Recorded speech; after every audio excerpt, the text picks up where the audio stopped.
Hey everybody, tonight we're debating secular humanism versus Christianity. Which is best for society? And we are starting right now with Max's opening statement. Thanks so much for being with us. Max, the floor is all yours. All right, thank you so much. I'm going to share my screen. There we go. Let me know when it's up. Perfect. Ready for you. Right. So we're talking secular humanism against Christian ethics, which is better for society. So we need to start finding some ground, some common ground for the conversation.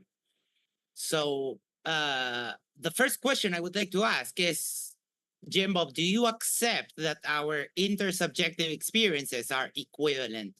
So at the most foundational level of reality, are we all experiencing the same thing? And I would think that the answer to the previous question would be yes. So objective facts can be determined through the discovery of intersubjective experience. That way, that is basically how we do science. And I would hope that you would also agree with that. Four of the pillars that I would consider most important for secular humanism are the no harm principle or the reduction of harm principle, consent, bodily autonomy, and democracy.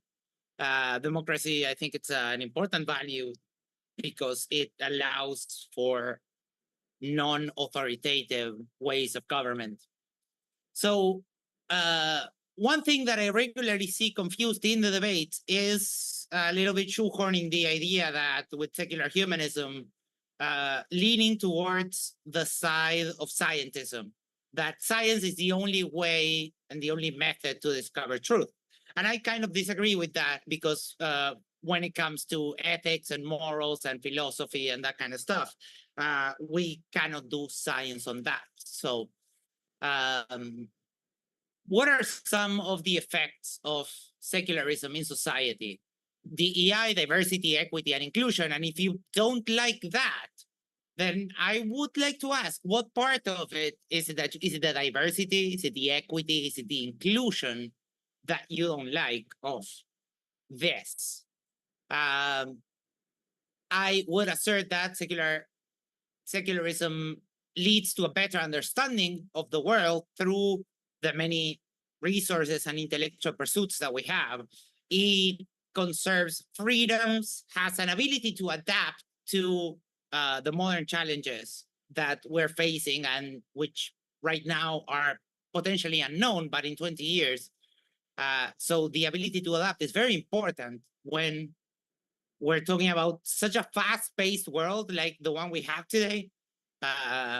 It is very, it's very needed, that ability to adapt our beliefs and to adapt our approaches to the nuances that developed moment by moment.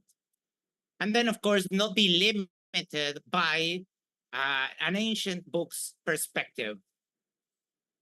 And I would think that some of the challenges to a theocracy, and I'm willing to discuss this, these are just some thoughts that came when I was preparing my opening statement. Persecution of different sects of Christianity while the hegemony would last. How would a theocratic Christian society deal with that? Those issues, blasphemy laws, prohibitions, schisms in theology. And I see all of those as drastic problems to a Christian society being implemented in today's world in full.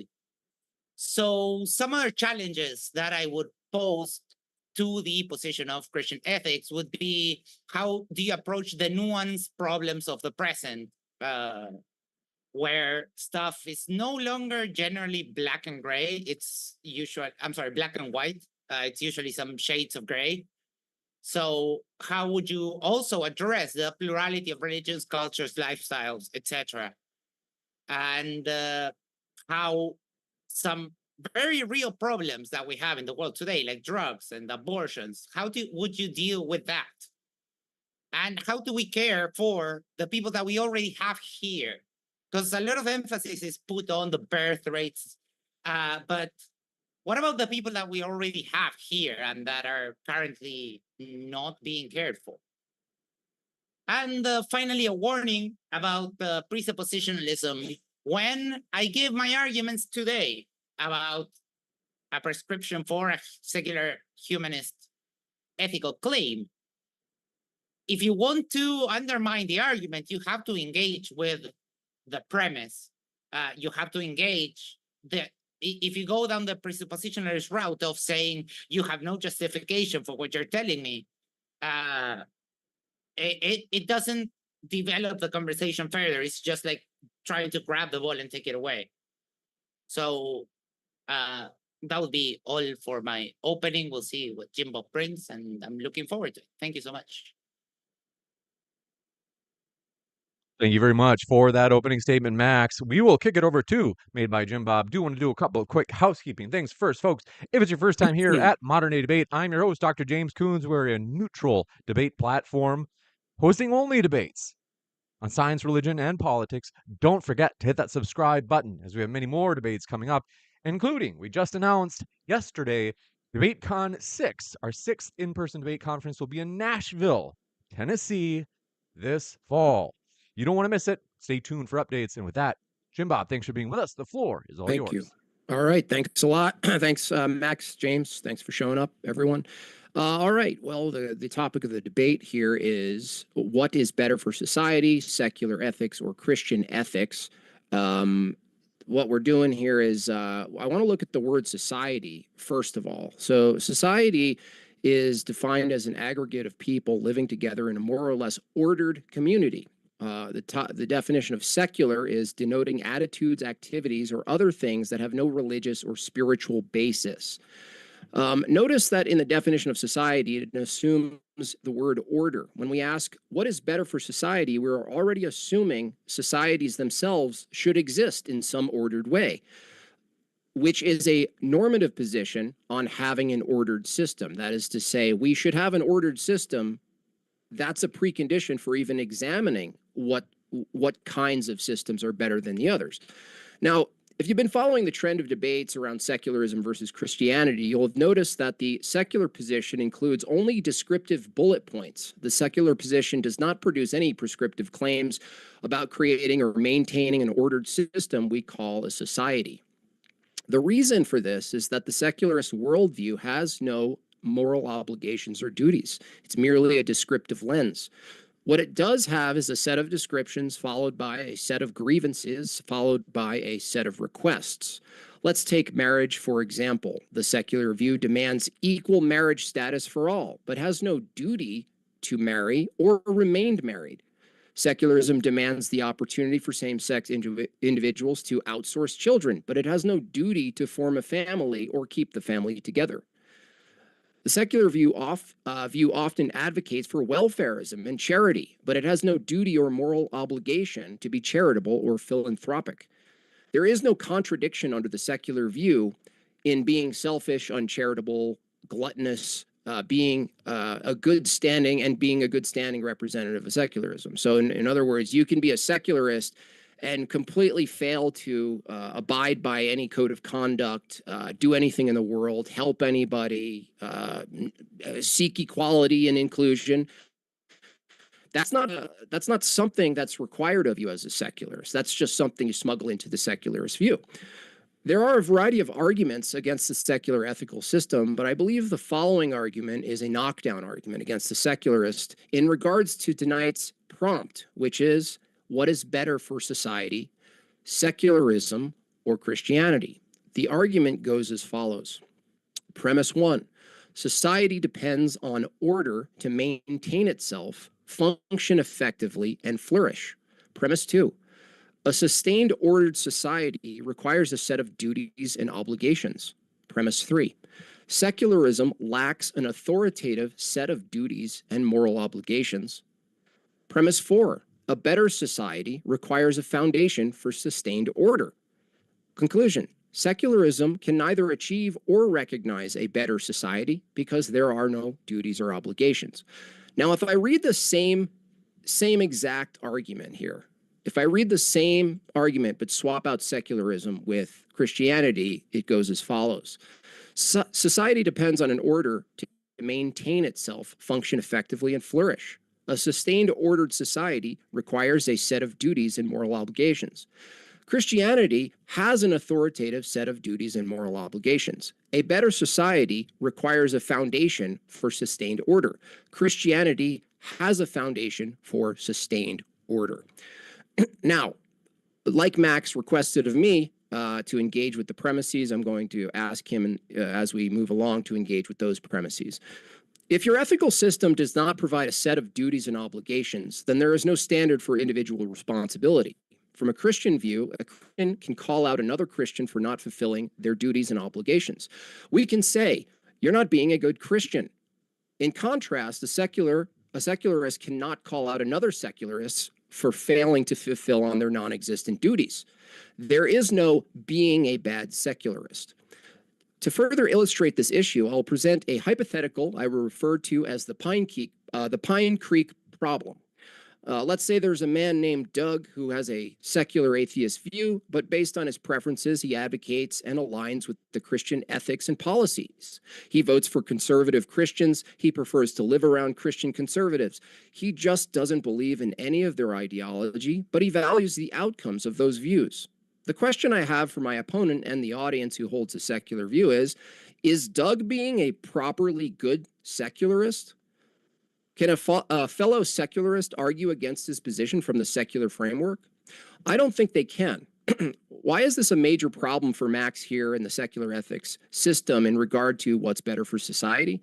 Well, if the secularist can't hold another secularist responsible for being a bad secularist, then there are no duties or obligations under secularism. Then on what basis can they argue one system is better than the other? They could be both secularist and they still can't tell you which system's better. In other words, if you swapped me tonight with any other secularist in the audience, let's say the Pine Creek problem, who advocates for Christian ethics but remains secular in his belief in God, non-belief in God, you'd have a debate between two secularists who have counterintuitive views and systems on what's best for society. Well, who wins? It's secularism versus secularism, and they have contrary positions. So now if a secularist can't argue against a fellow secularist about what is better for society, how can he argue against any other system, including Christianity, like he's going to try to do tonight? Now let's move into another problem secularism has. Given that society requires children, which secularism has no duties or obligations to make, by the way, it follows that what we teach children would be included in the metric for what constitutes a better society. So let me ask the audience a question here. Which is better to teach children? The Christian view that they were made by a loving creator with purpose, obligations, and duties, that their life has meaning and moral value, and that forgiveness, humility, and patience are virtues, that helping the poor is an obligation, that participating in the world and keeping degeneracy down is an obligation? Or do you teach them that they're the result of a cosmic accident followed by a long process of unguided chemical reactions we call existence, which is utterly meaningless and has no greater purpose? All of your thoughts and actions are determined by strict material causes, and there are no moral truth. It's just a matter in motion. Now, please do your homework, Timmy. It's really important. Now, it doesn't matter if Max here holds the position I just presented specifically. He's just a secularist. However, all that matters is that whether or not a secularist view could include the view I just espoused, that position, that utter nihilism. There is no purpose in the world. You're just a skin sack moving in motion. All of your views and opinions and actions and voiced concerns are just epiphenomenal, completely dictated by pure biology and neurology, okay? Now, if someone said that from a secularist view, it would be totally fine and consistent with the secularist view to teach every child that view. There wouldn't be a contradiction. Would that be good for the child to teach him that view? Would it be detrimental to society of raising a bunch of human beings who hold a nihilistic, empty view of the world? So, how can a secular system be better for people if it has no duties or moral obligations to reject any other view, including secular positions?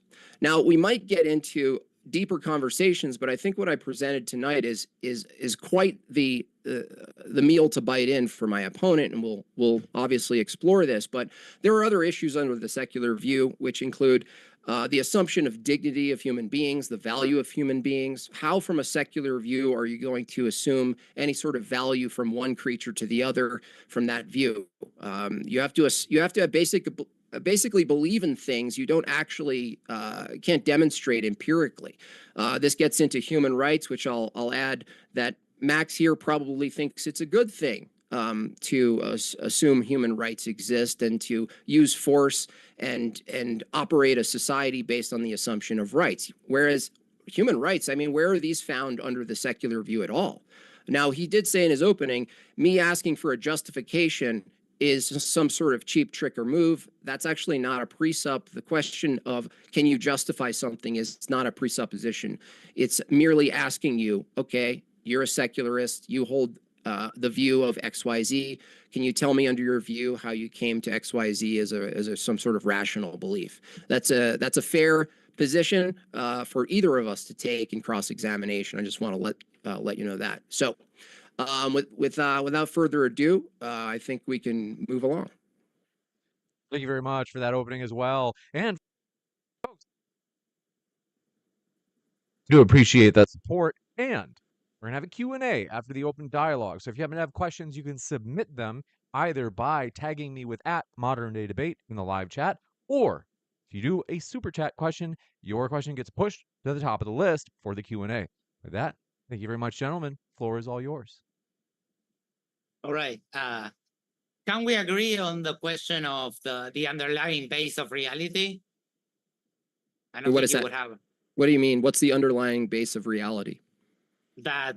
You and me right now, two humans, you're in your house, sitting in front of, and this is actually what's going on.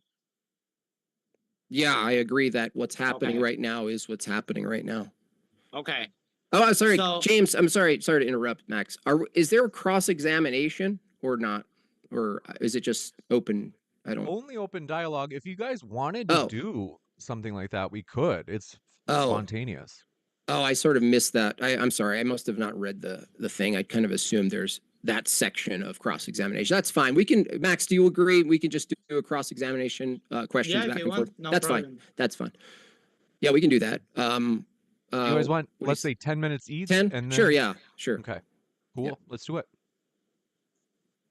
Okay. So this would be my examination, my time to ask questions, right? That's right. Yes. Interrogate them hard. So I kind of called in my opening that when you're judging secular humanism based on your paradigm of the duties and that kind of stuff, you are judging secular humanism based on your paradigm. It's an external critique, not an internal one. How can you deal with that?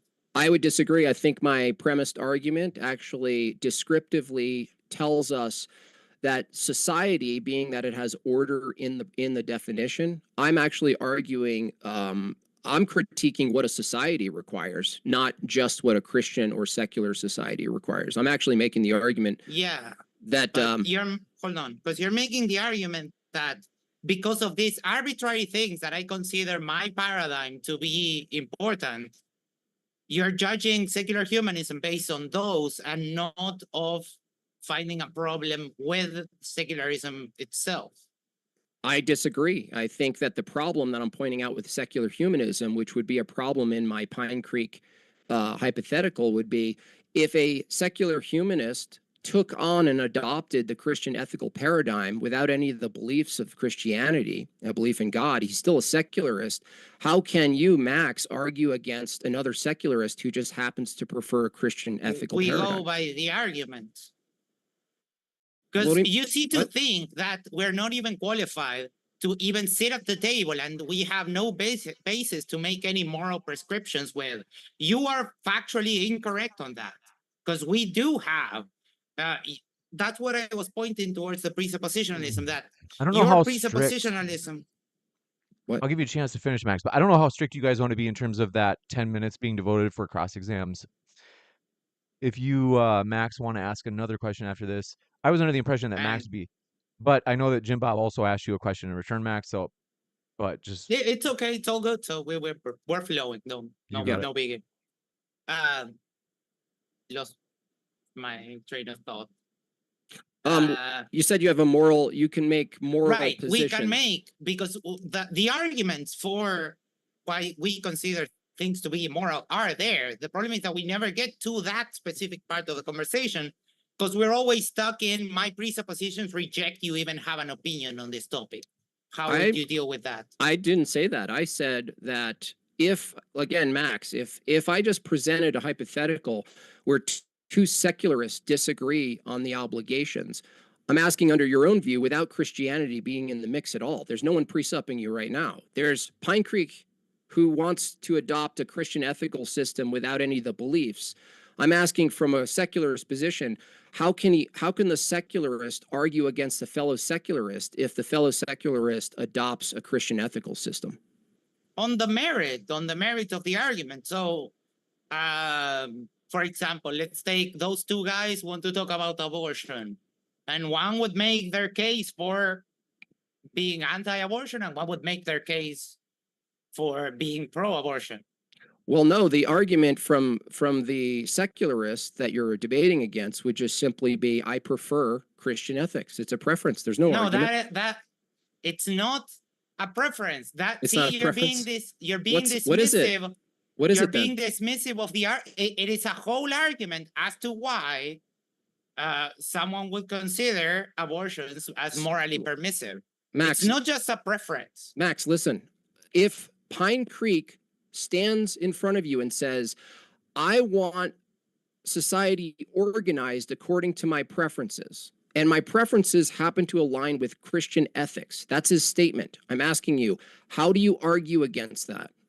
That's what I'm telling you, that you keep getting stuck on point zero. You have to grant me my worldview. This idea that I cannot make a moral prescription because I don't have any basis and whatever. It's just a diversion away from the conversation. So it sounds like you're not willing to engage with the hypothetical. If Pine Creek I am willing to engage. I'm just rejecting the let me ask it a different way. Is Pine Creek still a secularist if he adopts Christian ethical systems? Yes. Okay. So if he's still a secularist, you as a secularist can't tell him he's being a bad or inconsistent secularist. That means that is meaningless. No, it doesn't mean anything. It means what it means is that a bunch of secularists, Max, could adopt the Christian ethical system. Sure. Yeah. So okay. It doesn't mean it's superior. It doesn't. This is taking us nowhere. Okay. So how do you determine the Christian ethical system wouldn't be superior if, under your own view, Christian ethics would be permitted under Christian or under secularism? Because you have to face the arguments on the merit of the argument itself. You have to have the conversation. Okay. You can't just a priori say, I accept all of this. Okay. So let's do the argument then. Pretend I'm a secularist and I say, hey, Max, do you agree with premise one that society depends on order to maintain itself, a function effectively to flourish? No, it's way more nuanced than that. Wait, you disagree with the premise one that society depends on order to maintain itself, to function effectively, and to flourish? It's more nuanced than that. I didn't ask if it's nuanced. It's reductionist, I wouldn't accept. So you're just not gonna. So you're not gonna engage. So what is? So you tell me from your view, what is dependent on something like, because in the definition, do you agree with the definition of society being an aggregate of people living together in a more or less ordered community? Sure. Okay, so if you agree with the definition of society, then premise one is society, being that it's defined by a set of orders. Do you agree that society depends on order, being that it's definitionally true? Sure. Okay, so you do agree with premise one. Okay, do you agree with premise two that a sustained order society does require a set of duties and obligations? That is to say, no, I reject that. Okay, so if you can present me a vision of a society that doesn't require a set of duties and obligations, can you tell me what that looks like? Well, where do these duties even come from? That's not what I asked. I asked you, can you give me an example? That's the problem. No, this is a dodge. So if you're arguing premise 2 is false, that a sustained ordered society doesn't require duties. For instance, you believe in human rights? Mhm. Do you believe humans should acknowledge and abide by the law that's derived or informed by human rights? Sure. Do humans have an obligation to acknowledge human rights? Let's go with yes, sure. Okay, so you agree that a sustained order society, according to your vision, does require a set of duties and obligations. But where are the like where are the duties? Like Nowhere in secularism. That's for sure. So that's what I'm getting to. If there's you answer my question properly. That's what you keep on asserting. Where are they? You said it. Where are they? Like, where's Waldo? Where's Waldo? You already accepted that through subjectivity, we can arrive at data. I didn't agree with any of those statements. Well, you did agree that we have an underlying. No, the question of reality. Whether or not we have a duty to achieve or apprehend accurate interpretation of data is the different question of whether we're capable of it. Do you understand that? That wasn't my question. Okay. Do you understand that there's a difference between the ability to acquire data and the assumed moral obligation to come to true conclusions about data are two different questions? But I wasn't talking about that. Well, we're talking about better societies, right? Yes. So a better society is an evaluation of data, right? Right, but okay. You're not trying to get let me get what I want to say out. Okay. So through the acknowledgement that our intersubjective experience can lead to objective results. So we can both measure through our own subjective lens that water boils at 100 degrees at sea level, right?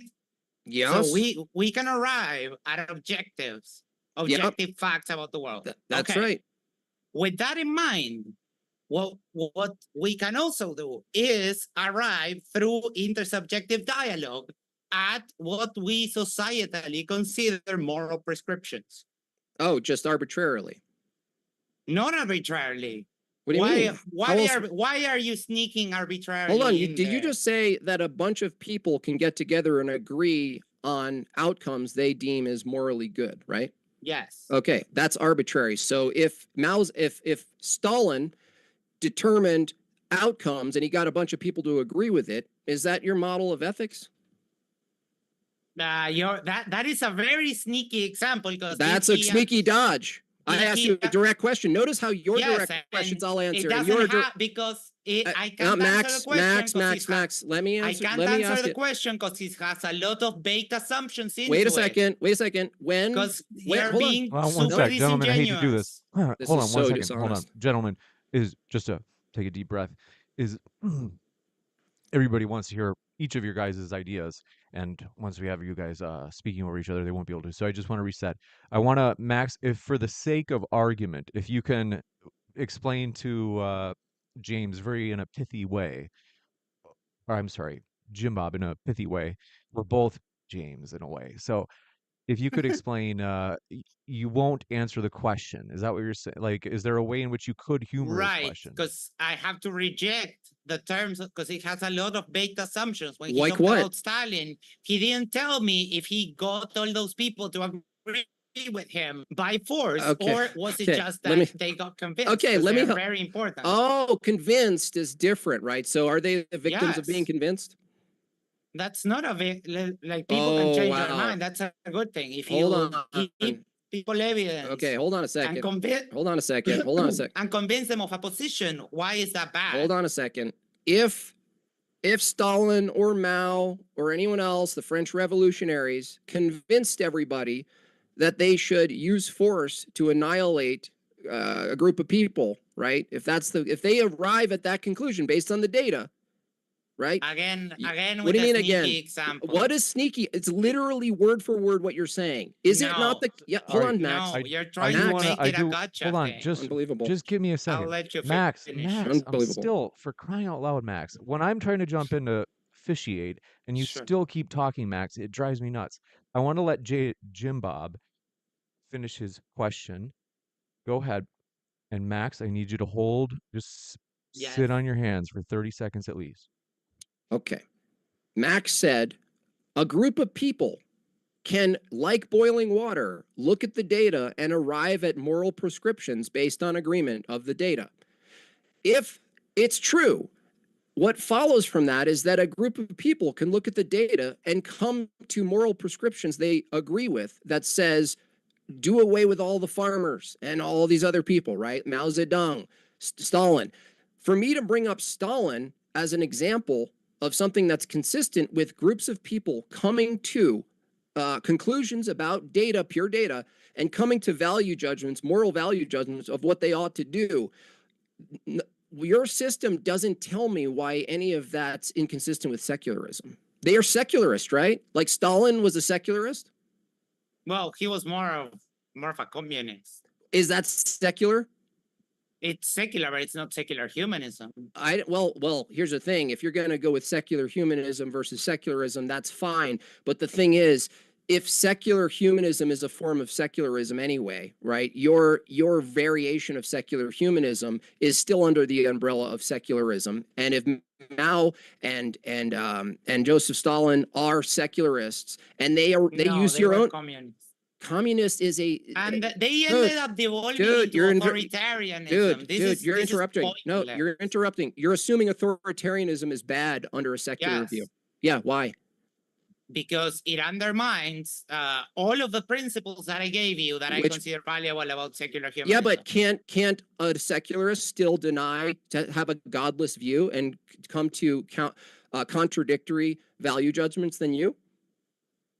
No. No, you're the true secularist. How? Okay, so you I'm agreed. I'm not saying that. You're being very disingenuous. Oh my gosh, right dude. now. Are you serious? You just agreed. I'm serious. You just agreed in the Pine Creek hypothetical that if Pine Creek comes to Christian ethics as a preference for prescribing law and informing society. I reject the preference. Hold on, dude. Stop interrupting.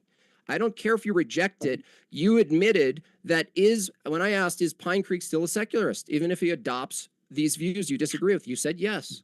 Because all of this is meaningless. It's not part of this is just you trying to dodge the debate. Talk about a projection. Dodge the debate. Sure. This is the foundation of the debate. Look, it's a simple debate from my view.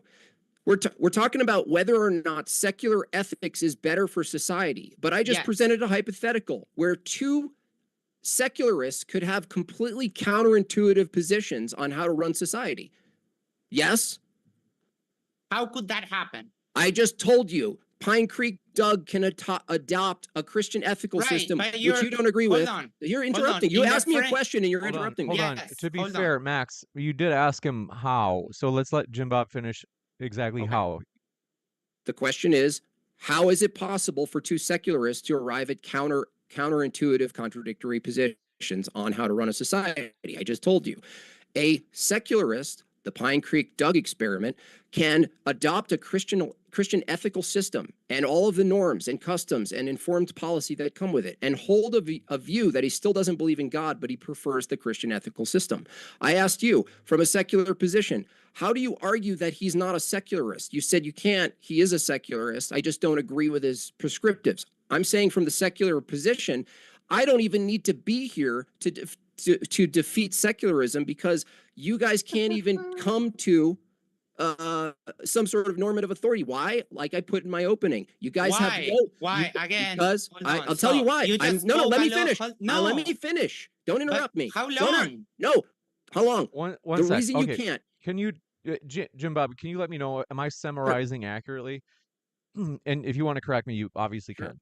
But Max, I think he's saying that if you have like two secular humanists who are like completely seem to be at their core in disagreement, and they're still saying they're secular humanists. One of them is like the conventional secular humanist who rejects Christianity, and the other one is like Pine Creek, who's like, well, I'm a secular humanist, but Christian ethics are pretty practical. They work pretty well, so I suggest we use them. I think made by Jim Bob saying like there's a serious problem with secular humanism if you can have those both exist. Because I think earlier you said, Max, that you think it's possible that you could have a secularist like Pine Creek who's a secular humanist and, like I said, is arguing for Christian ethics. A conservative and still would have abortion be illegal. Yes, that can exist. But how do you deal with those? And you have to go to the merits of the argument. But Jimbo rejects that I can have an argument about morality that has merit, and that's where we're getting stuck. I And never this said is a- anything. I never just said a don't damn thing understand. about you making a moral judgment at all. I pointed to the premises of my argument, which you're not engaging with, which is society depends on order to maintain itself. If you want a flourishing society, you need order. If you want order, you're going to have to lay out a set of basically duties and obligations for the populace to follow. In your case, it's like human rights and all these things, right? Well, what I'm pointing to is that a secularist lacks a normative system of moral duties and obligations. In other words, if a secular humanist rejects all of the diversity and inclusivity and the LGBT stuff and the true stuff, all of these things, right? There are secularists who completely go against all of these things. So if they go against it, you, Max, can't represent the secular humanist position and say you're not being a good secularist. They're actually being completely consistent with secular humanism. Why? Because secular humanism doesn't have a set of moral duties and obligations.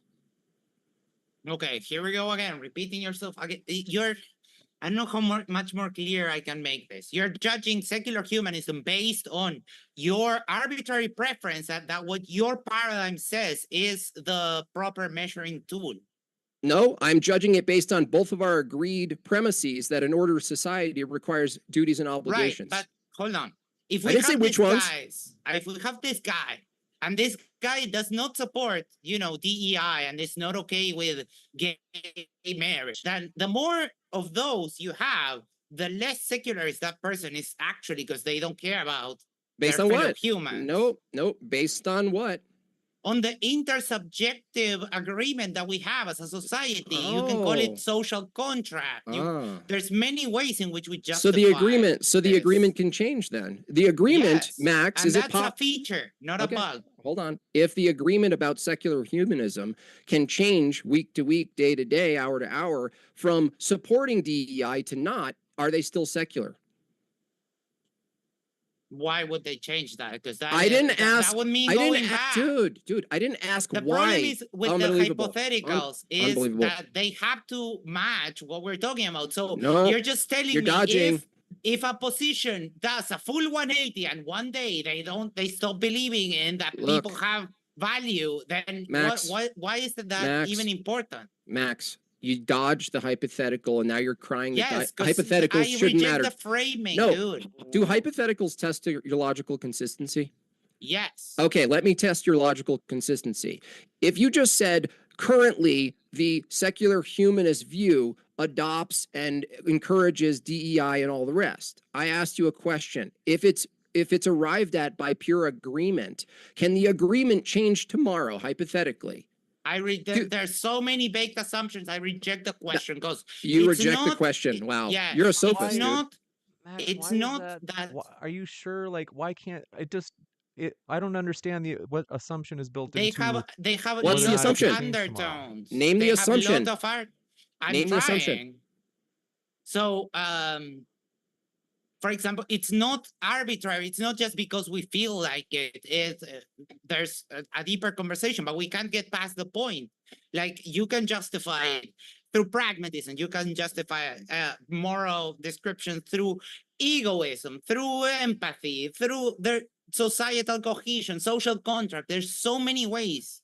And you can take your pick and choose. What was Well, the now, assumption? How we I don't are understand what was built in though. Like I Yeah, don't. what was I know that they you're are that you're the saying choices that words, are made Max. under secularism are arbitrary. That's what he's trying to say. And Aren't I'm trying agreements? to get past that. Aren't agreements arbitrary? Yes, but they have an underlying argument behind them. Wait a second. If agreements are arbitrary, why does it require an underlying argument if you can just arbitrarily agree on things? Why do you need an argument? You're the one baking in the assumption you need an argument for arbitrary decisions. You don't. No, it's not. Do you need an argument for an arbitrary decision? It's not arbitrary. That's what I'm rejecting. Look, if an agreement, you say in premise 1, are agreements arbitrary, you say yes. In premise 2, you say agreements aren't arbitrary. You have to choose. Okay, you're being disingenuous again. What? When we make a moral prescription on abortion, for example, it's not arbitrary. There is an argument behind it. Why do we allow abortion? Right? So, and there's a full development of the argument. Would you like to discuss that? No, because if your Okay. system, no, because if your system, right, if someone just says, I don't prefer those, the secularist view, including yours, you're making an assumption right now under your own secular view that people ought produce arguments in order to use their preferences to inform policy. Well, no, that's a baked assumption. It's not actually true that you need an argument to inform policy. You could actually just use force. You can use population. You can use majority rule. You can basically procreate and make as many people as you want, and you train them to think the way you do, and you have them vote on policies that inform policy or vote on policies, right? And you don't need an argument. Do you need an argument to vote?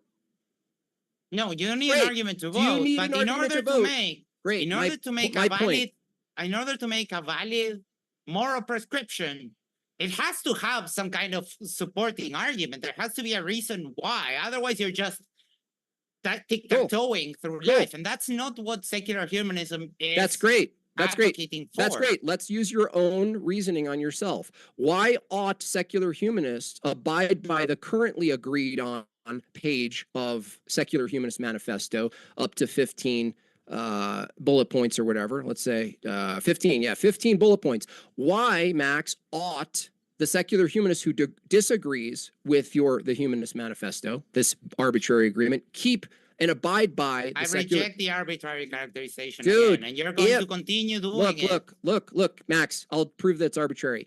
Is it possible for the secular, let's say the American Humanist Association, Good Without God is their subtitle here. Is it possible, practically, logically, hypothetically, for the American Humanist Association to change their 15 bullet points? Yes. Really? But that's not a bug. It's a feature. No. Now, on the basis they can change these, doesn't it follow that they can arbitrarily change it? It wouldn't be a contradiction? No, it wouldn't be arbitrary. What do you mean? Because, for example, all of the changes that you propose, let's say one day they go against DEI, or they go back to racism is good, and that kind of stuff. That stuff will go directly against. So even if you do that, then it goes against to be out of the fold. Wait a second. Wait a second. I asked you, is it possible logically, practically, that the humanists, the American Humanist Association, who has the 15 bullet points, to change their views? And you say, no, that would go against the views, right? Hold on. You're misquoting me now. Hold on. I will clarify. No, you quoted me incorrectly. That's not what I said. Okay, what did you say then? That they can change, yes. But what cannot happen is that we go back, that we go to loose rights, to less liberties, to less freedom. You're trying to make it sound like they could go all the way back, do 180 degrees and say the exact opposite. Is it possible? Cannot happen. Why not? It is logically possible, but they would go against it is. But being logically possible is just an appeal to possibility. It doesn't mean that it's either going to happen. We didn't ask. I didn't ask if it's going to. I asked you if it's logically possible to happen. Then there's nothing objective. Yeah, but keeping a unicorn is logically possible too. Dude, if it's the case that it's look, we'll ask a more brutal way of asking this. The first is religious humanists regard the universe as self-existing and not created. Okay, let's say the American Humanist Association decides that through the data, your own empirical analysis, if you came to the conclusion that it was better for society on net balance after many years of trying, it was better for society to adopt the Christian ethical system even without the belief in God. Isn't it possible for the American Humanist Association to include adopting the Christian ethical system without the belief in God? Why does that matter? Unbelievable. Why does that matter? You've seen it here first, folks. Why? It's like, okay, what if you don't do your position, but then rather do my position and answer to me that instead? It's like, no, I don't have to do You don't have to that. answer. So is it logically is it a contradiction for the American Humanist Association to add in a bullet point that says adopting a Christian ethical system without the belief in God is still a secular bullet point? How would that even come about? I didn't How do ask you have how. a Christian? Unbelievable. How do you have a Christian? Why is I this relevant? think, This is a Max, stupid question. I want to. It's He keeps on asking the same question that I don't. I don't want to go down this route. Because it's the end. Because it's the end of your system. but you No, it's but you not. asked Yeah, it is. but you asked how does it come about? I think that Jim Bob's not trying to make the case that it is going to come about. He's trying to use it as an example of getting at like your underlying logical reasoning. Like it's not about whether or not it's going to happen. It's about he's trying to see Right, kind of but the do you? underlying Let's reduce the consistency or argument. inconsistency potentially. What he's saying is, what about you don't argue for your thing? What about if in your in the place of your thing, we put my thing and we call it that, and we No, you change- can't. No, that wouldn't Why work. is That wouldn't work. Why? Because that's why Christian That's ethics. exactly what No, you're I'm telling saying. you. I'm telling you. We can do that to you, and it actually works as an argument. You can't do it to us. It doesn't work. Why? Because we have set moral duties and obligations. So if we have set moral duties and obligations, we can, like in my opener, Max, I can go to another Christian who proclaims to be Christian, and I can say, "You're not fulfilling on your moral duties and obligations, dude." And we can do that too. No, you you claim can't. we can. No, you we can't. can. Yes. Okay, watch. I'll demonstrate how you can't. If Pine Creek Doug adopts a Christian ethical position without the belief in God, he's still secular. You tell me he's against all the DEI stuff, right? How do you, as a secular humanist, approach him and tell him he's not a real secularist?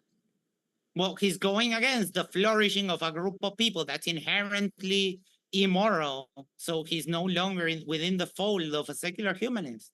Oh, really? But we said that before. Really? I don't want to get stuck on this one. Okay. You think you have one point.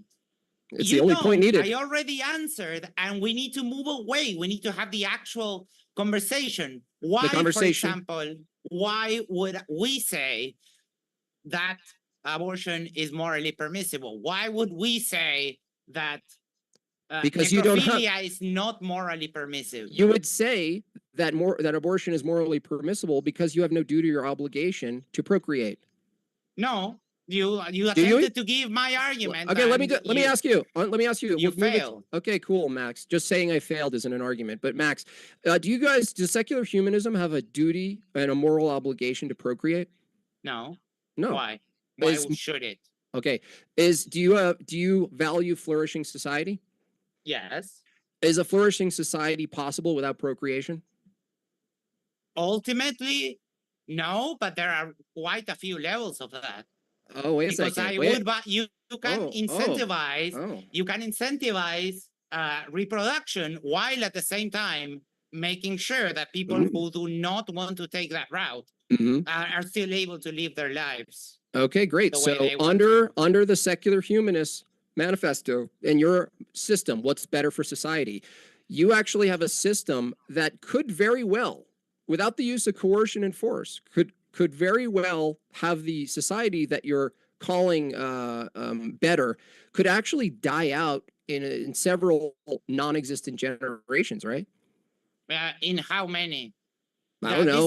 This is a ridiculous argument. Really? I actually preempted that because, again, why do you care about the amount of people being born when right now, we're in the U.S., who is mostly Christian, you have homeless people.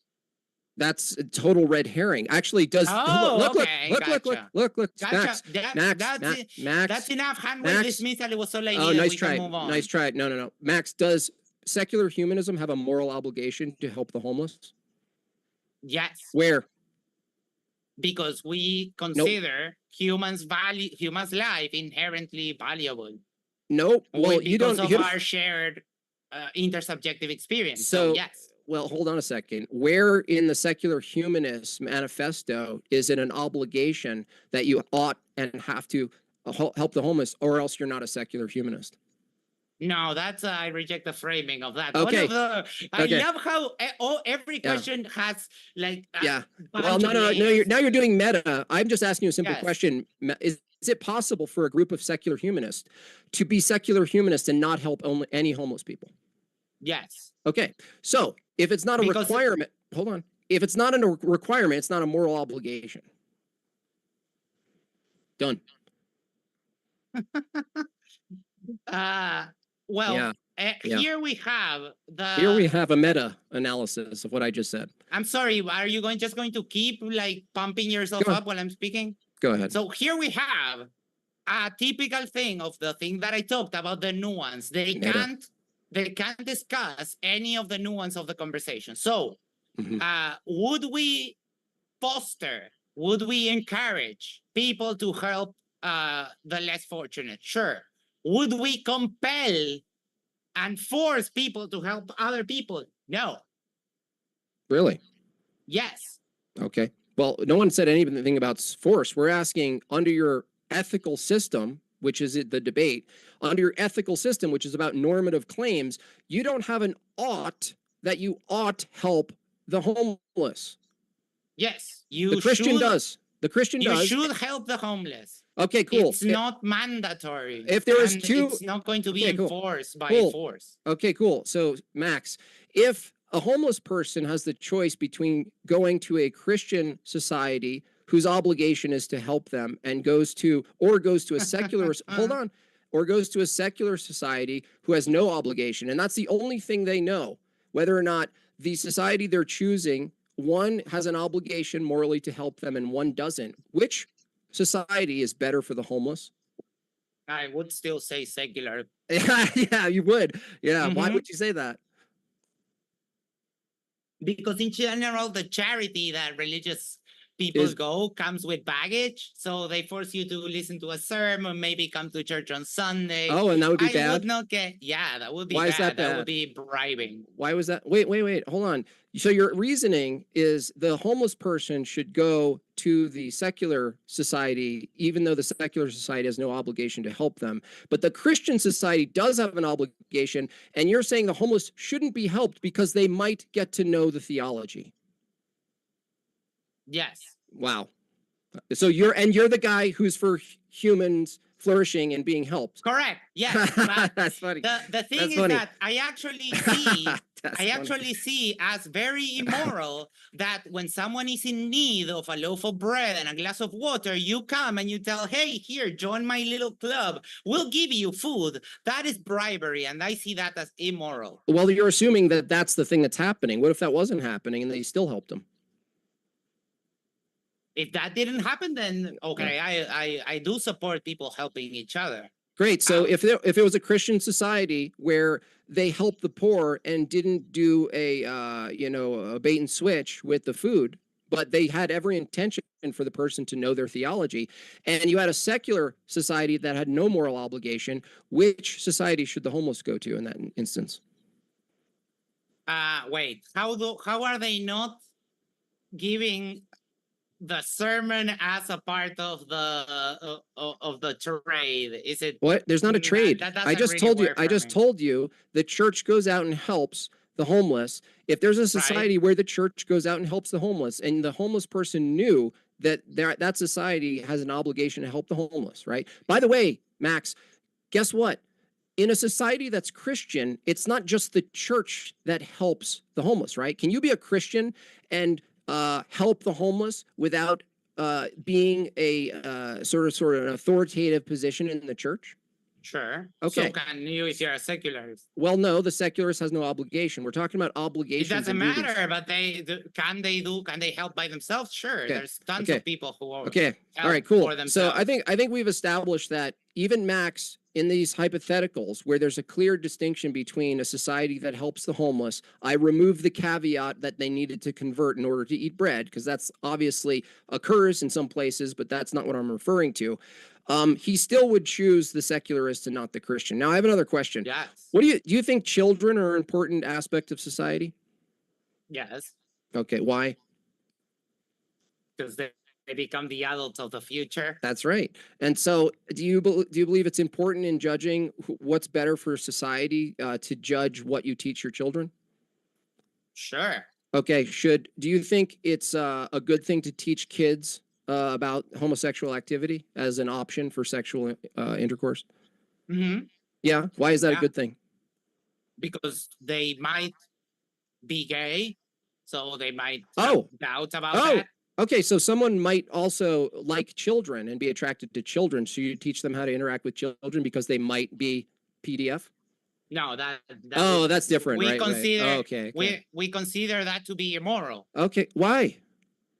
because it produces harm to the child, Okay. and we have agreed Okay. that we make a distinction between people who are underage and people who are adults. Oh, okay. And You make a distinction. we have made a moral prescription that it is not morally permissible for an adult to engage with a minor.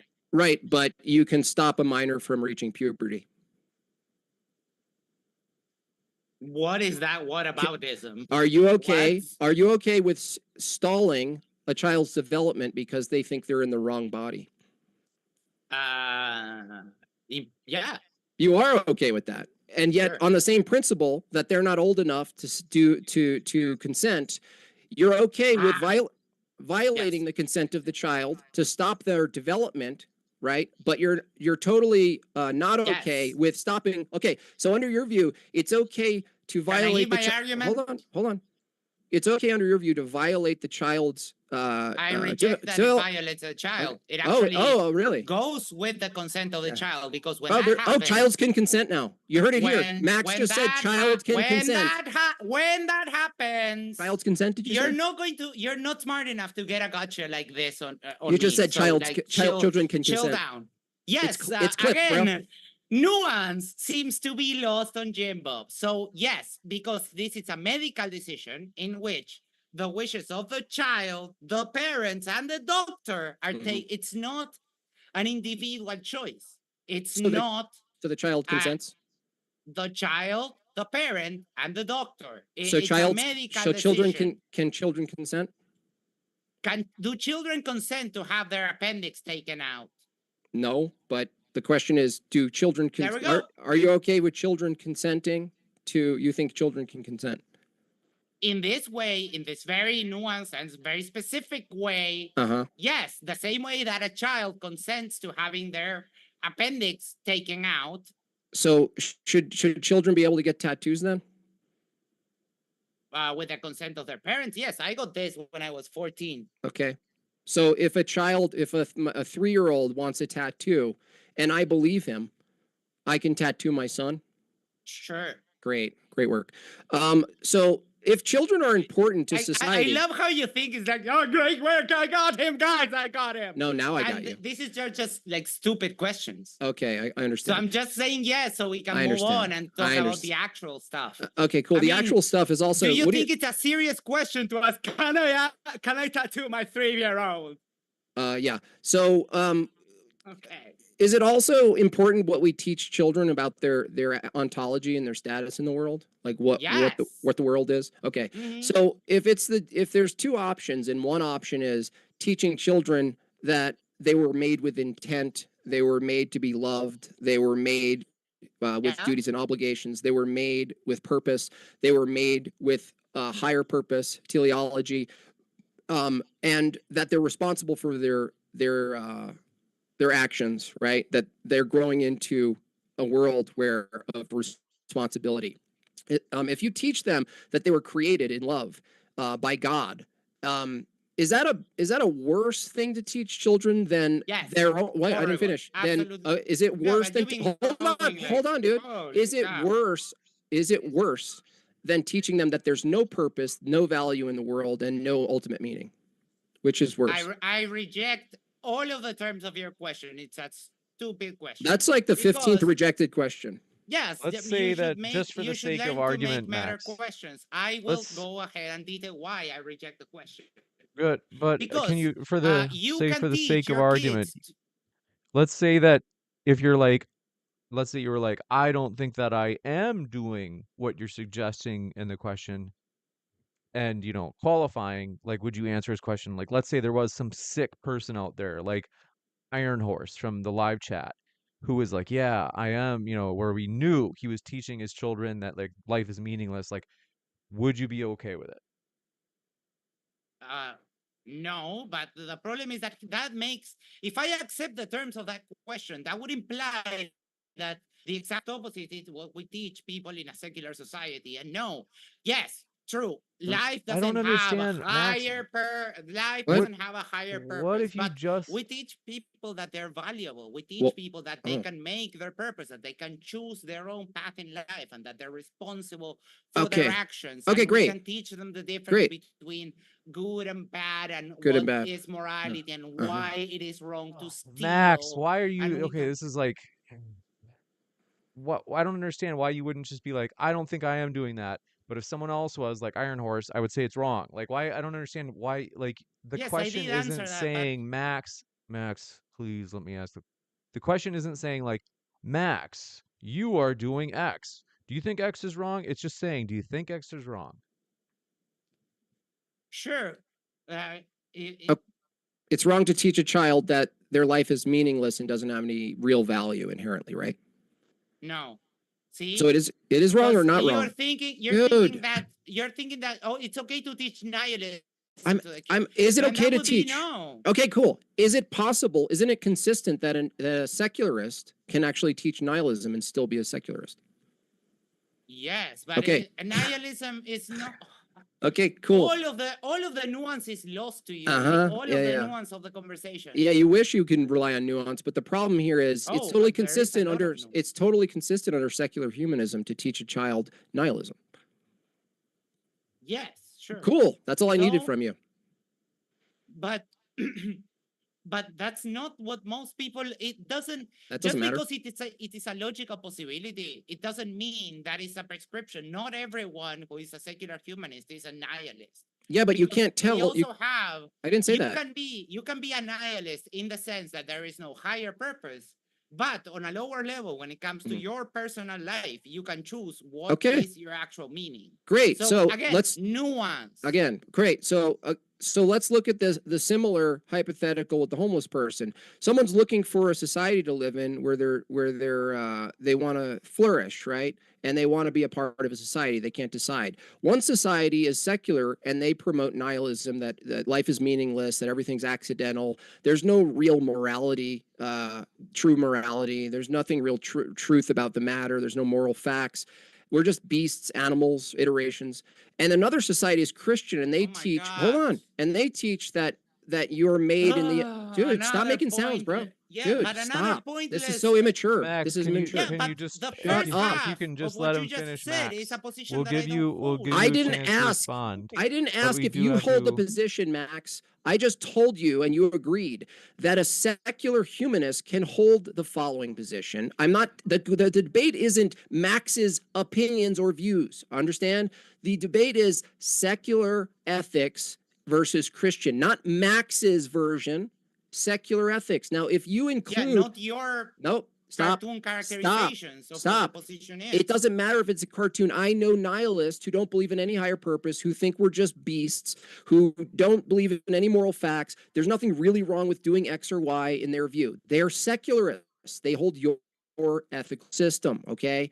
They're not inconsistent with secularism, okay? No, That's again, the you're point. putting so much into the melting pot that it doesn't. Unbelievable. Dude, Like, are, all no, of no, this look, has listen been to what a I'm huge saying. dodge. No, stop meta. Stop doing the Yelp reviews. Engage with what I'm saying, Max. Isn't it possible that right now exists a secularist who holds a nihilistic position, doesn't believe in any moral facts, doesn't believe there's any purpose, there's nothing good in the world or bad in the world? Isn't that possible? Sure. Yeah. Great. And So why are they? does the existence of that person undermine my argument? Because it undermines your position because you're representing a view that inside Yes, your there's view. also Dude, Christians that burn witches. forget it. What? That- Burn that- witches? there's- Yes, there were are you also talking about? Christians that burned No. witches. No, well, we can discuss that, but that's irrelevant. Really? Oh, there were no Christians that burned witches. Well, you can say Is they that called your themselves. statement? You can say they called themselves Christians. That's about it. Oh. Guess what, So Max? there Guess what, no Max? no true Christians. No, Correct. Got no, it. that's actually not a fallacy. So When is there's an it actual possible that the topic is just nuance? That yes, there were Christians no, that killed Max, witches. They were Max, wrong. shh, Max, look. Christianity, from my perspective, has a normative authority. So I can actually, if I could swap you right now for, say, a Puritan or a Protestant, I can. And that is the Orthodox Church. I am correct? talking.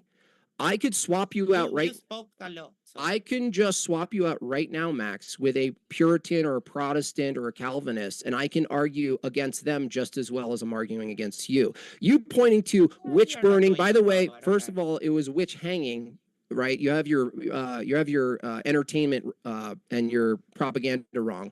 First of all, by the Sure. way, if you want to, Oh, sure, really? Yeah. dude. Oh, they didn't burn them, dude, guys. dude, Let's They give, hanged hold on them. one sec, That is because so much I better. do want to give, Okay. I do want to, I know Max is going to have some objections to some of what you said. Sure. Max, Go what are ahead. you going to say?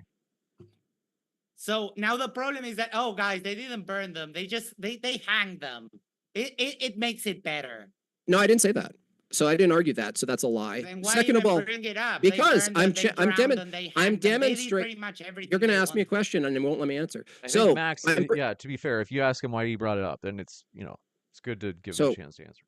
So I brought it up because people actually wholesale digest a bunch of narratives. By the way, like let's look at the entire the moment in time where the Catholic Church went out and to try to reduce heresies, right? The totality of the trials, let's say, during the entirety of that time, by the way, was about 125,000 people, 1% of which ended in some type of death. Now, compared in the wholeness of that entire Inquisition, which, by the way, I'm not a Roman Catholic, and here I am defending their pursuits. In contrast to the entirety of the Inquisition, the French Revolution annihilated more human beings in the first month of the revolution. Are you aware of that? Do you know, Max, that the French Revolution was entirely secular? Yes, it was about bringing down the monarchy. Got you. So were they real secularists or not true secularists? Well, yes. Yes, what? Yes, they were. They were real secularists? Yes. So is that... the problem is that when it comes to taking down the monarchy, they were the ones that had the power. They were the ones that had the money, the armies. So it's justified? Yes, sometimes throughout the course of human history, some revolutions have had to have a bigger cost of fighting and war. Right. Okay, cool. And it's not that we want to promote war. I wouldn't advocate for, the violent expropriation of the bourgeoisie today, because it's a different world. But when someone has a grasp on power, it was a required thing. Pretty much, you can think of it required. As when someone cuts their feet and they just let the wound go, and now they have gangrene. Okay, we can choose to either do nothing, in which they die a lot of harm, or we can cut their foot off. We do a little bit of harm, but then we give them life on the long run. So it's a choice between harm and harm. Wait a second. Wait, no, I'm talking about the French Revolution. They didn't give the option of life in the long run. They annihilated a lot of people. Yes, the bourgeoisie. Why? Because they would have plotted to continue back. Is it excusable? No, but it's an evil action that had to be done for the sake of the society. Okay, so you're okay with Malthusianism then, under the secular view? Is that true? Okay, so look, if it were the case that, under your view, that the amount of resources was far less than the amount of people, and you have a choice to eliminate a third of the people and save the 2/3 so they can flourish, or maintain the population and have them all slowly starve to death. So under that view, isn't a necessary evil under secularism to annihilate the 1/3 so the 2/3 can flourish? Or what's wrong with that? Basically a trolley problem. There is no real answer to any of this. It's like, well, it's either face extinction or do something unbelievably cruel. And Okay. most reasonable people, when faced with that, they would say, like, okay, yeah, the cruel thing would be the best because it ensures survival. But again, you have to Okay. go to all of these fringe sides No, when no. we can talk about like regular, everyday What's regular? prescriptions of No, morality.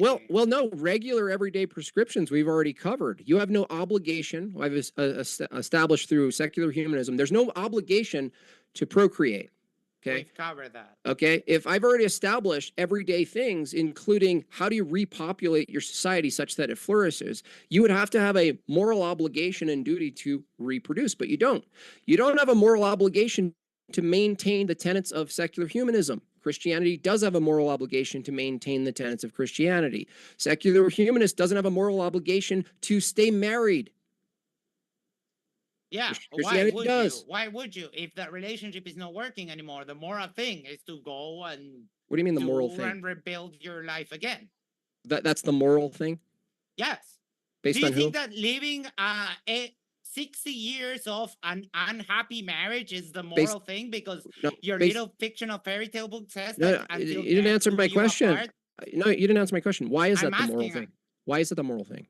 Because the moral thing for people is to go where in pursuit of happiness. Oh, so, happiness is the moral thing. So if it makes me happy to take over the government and inform all policy by Christian ethics, then I should do that, right? No. Why not? That makes me happy. Again, you're hijacking an argument. No.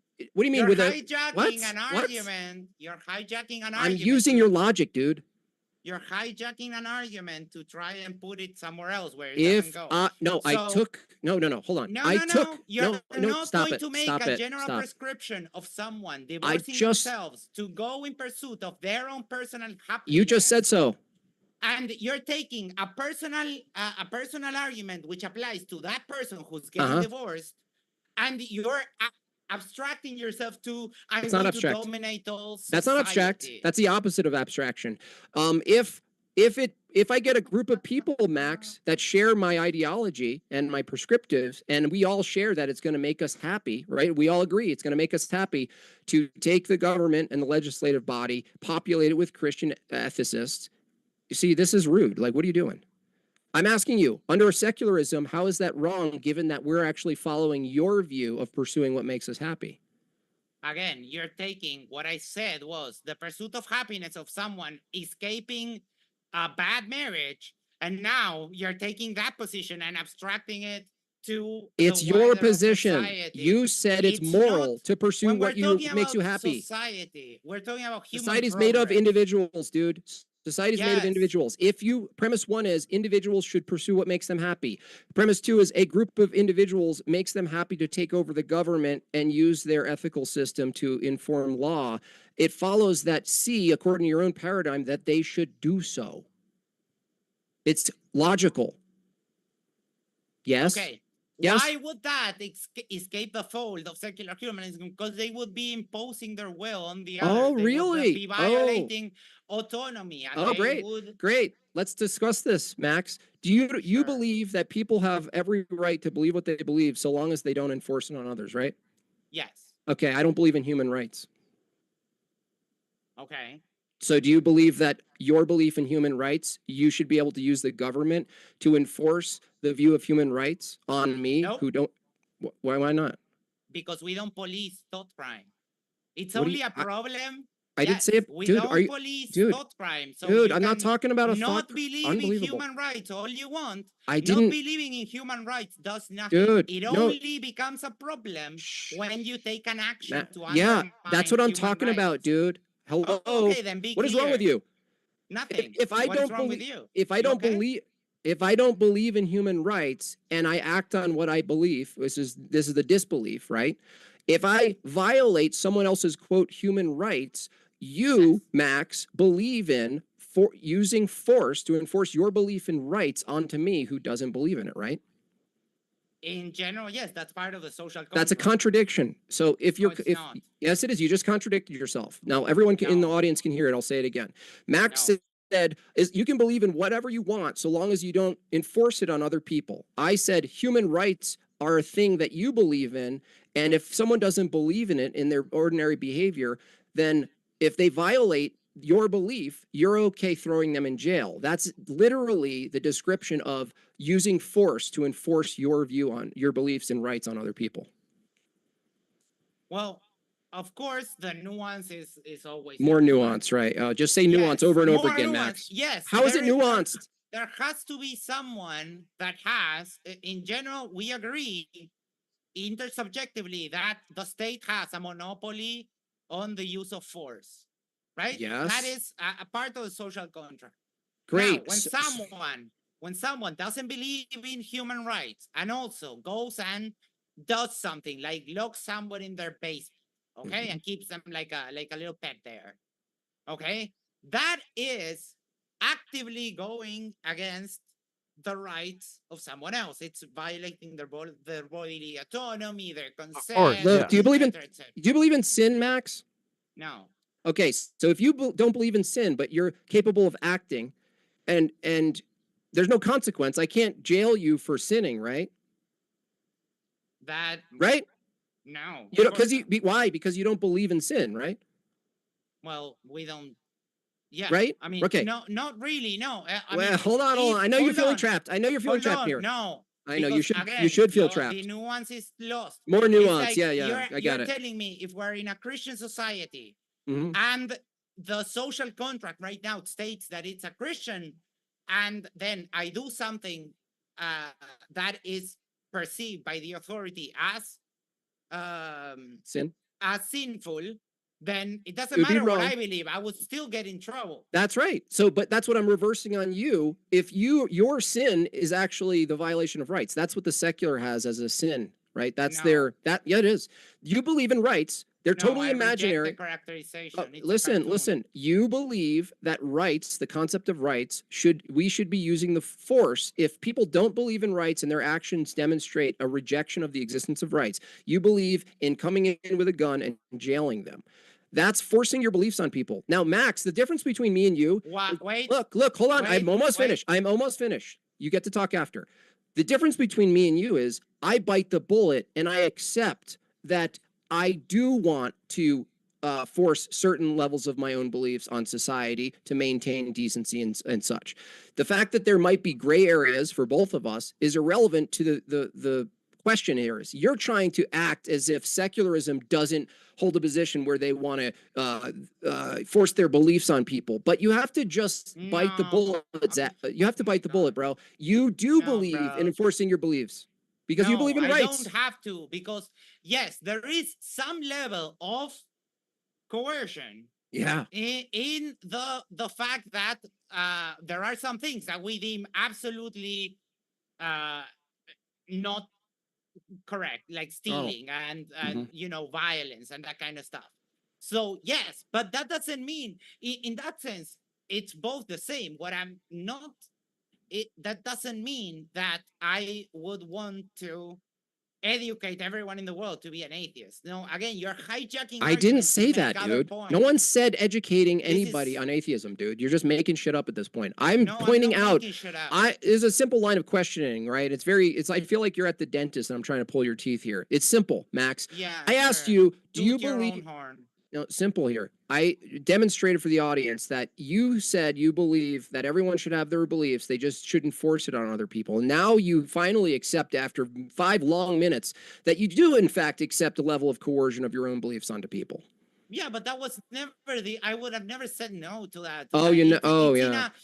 We're talking about different things. No, we're not, dude. You're just a nonsense machine at this point. You're just like saving yourself. It's because you got little floaty devices on at this point. You have these little stupid strategies that you. I do. That's completely destroying you. Oh, it's destroying you. The only point is to try and avoid the conversation. Because what conversation? I give you the moral argument as to why abortion is morally permissible. Tell me why. You don't want to go there. You tell just me want why. to have this surface level. No, tell me why. Tell me why.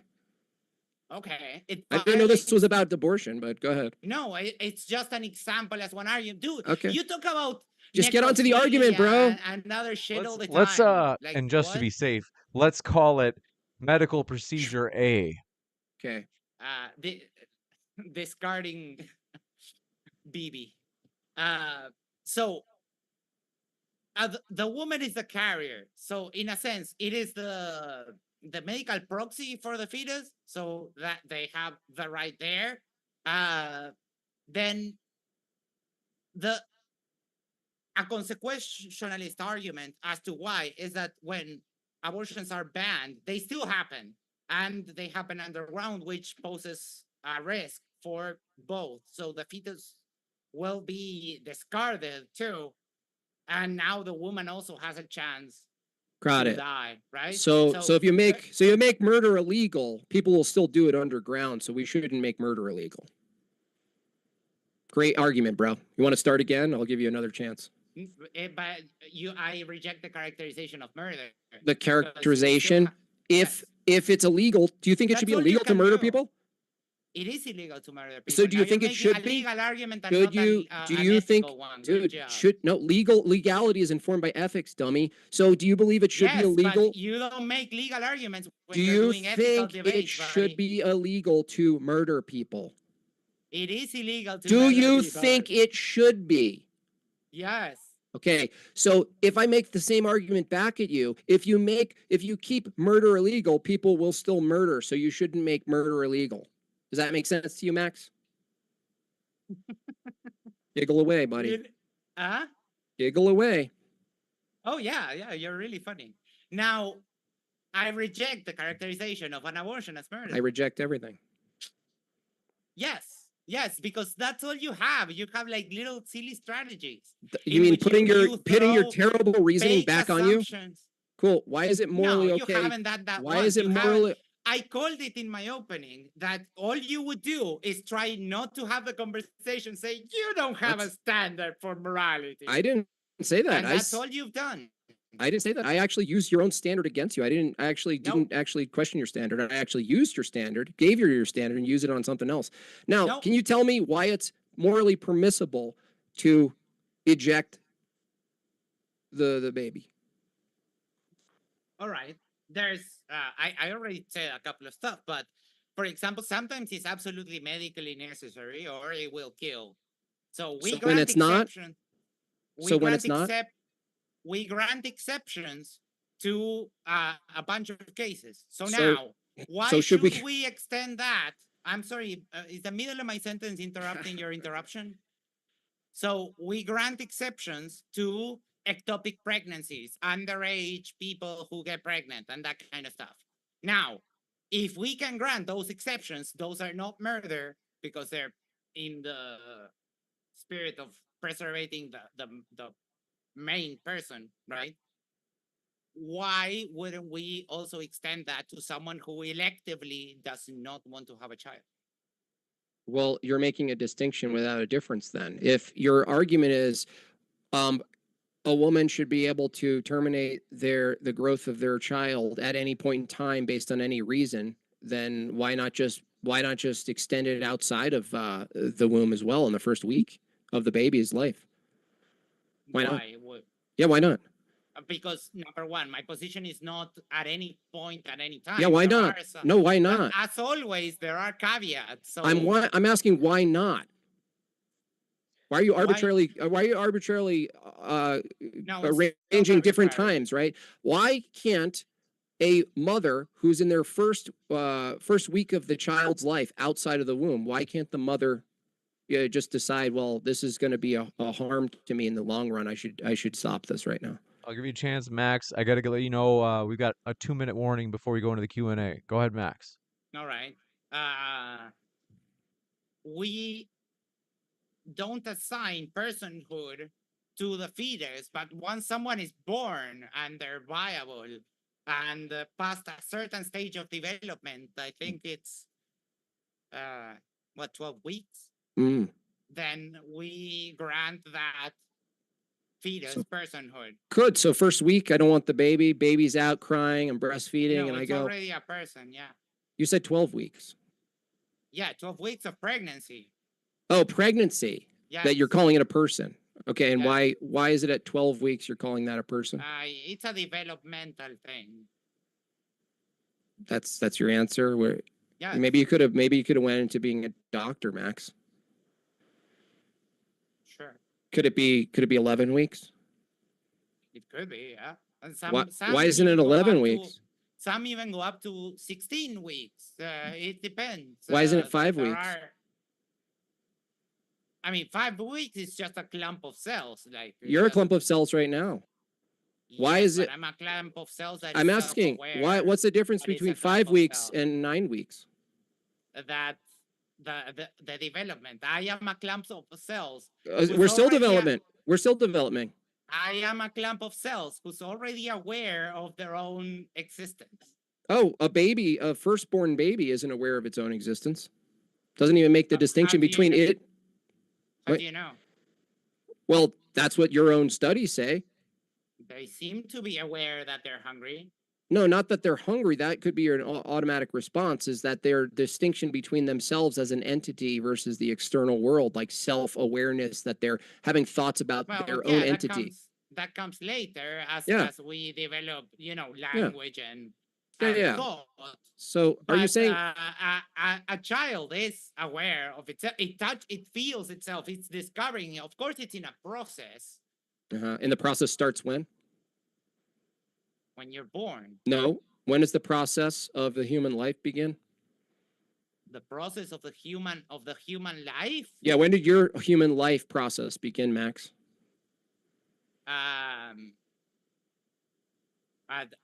You technically begin at conception, but we That's don't right. award those. Oh, you don't award that part because that so part's the not clump of cells, necessary. no. So it's the clump of cells section of development isn't necessary, but the development No, I from didn't birth. say it Hold on. wasn't necessary. No, you're being sneaky again. Stop. I'm not being sneaky. No, why would I let you I'm be very sneaky? specific. Look, I know you're in trouble here.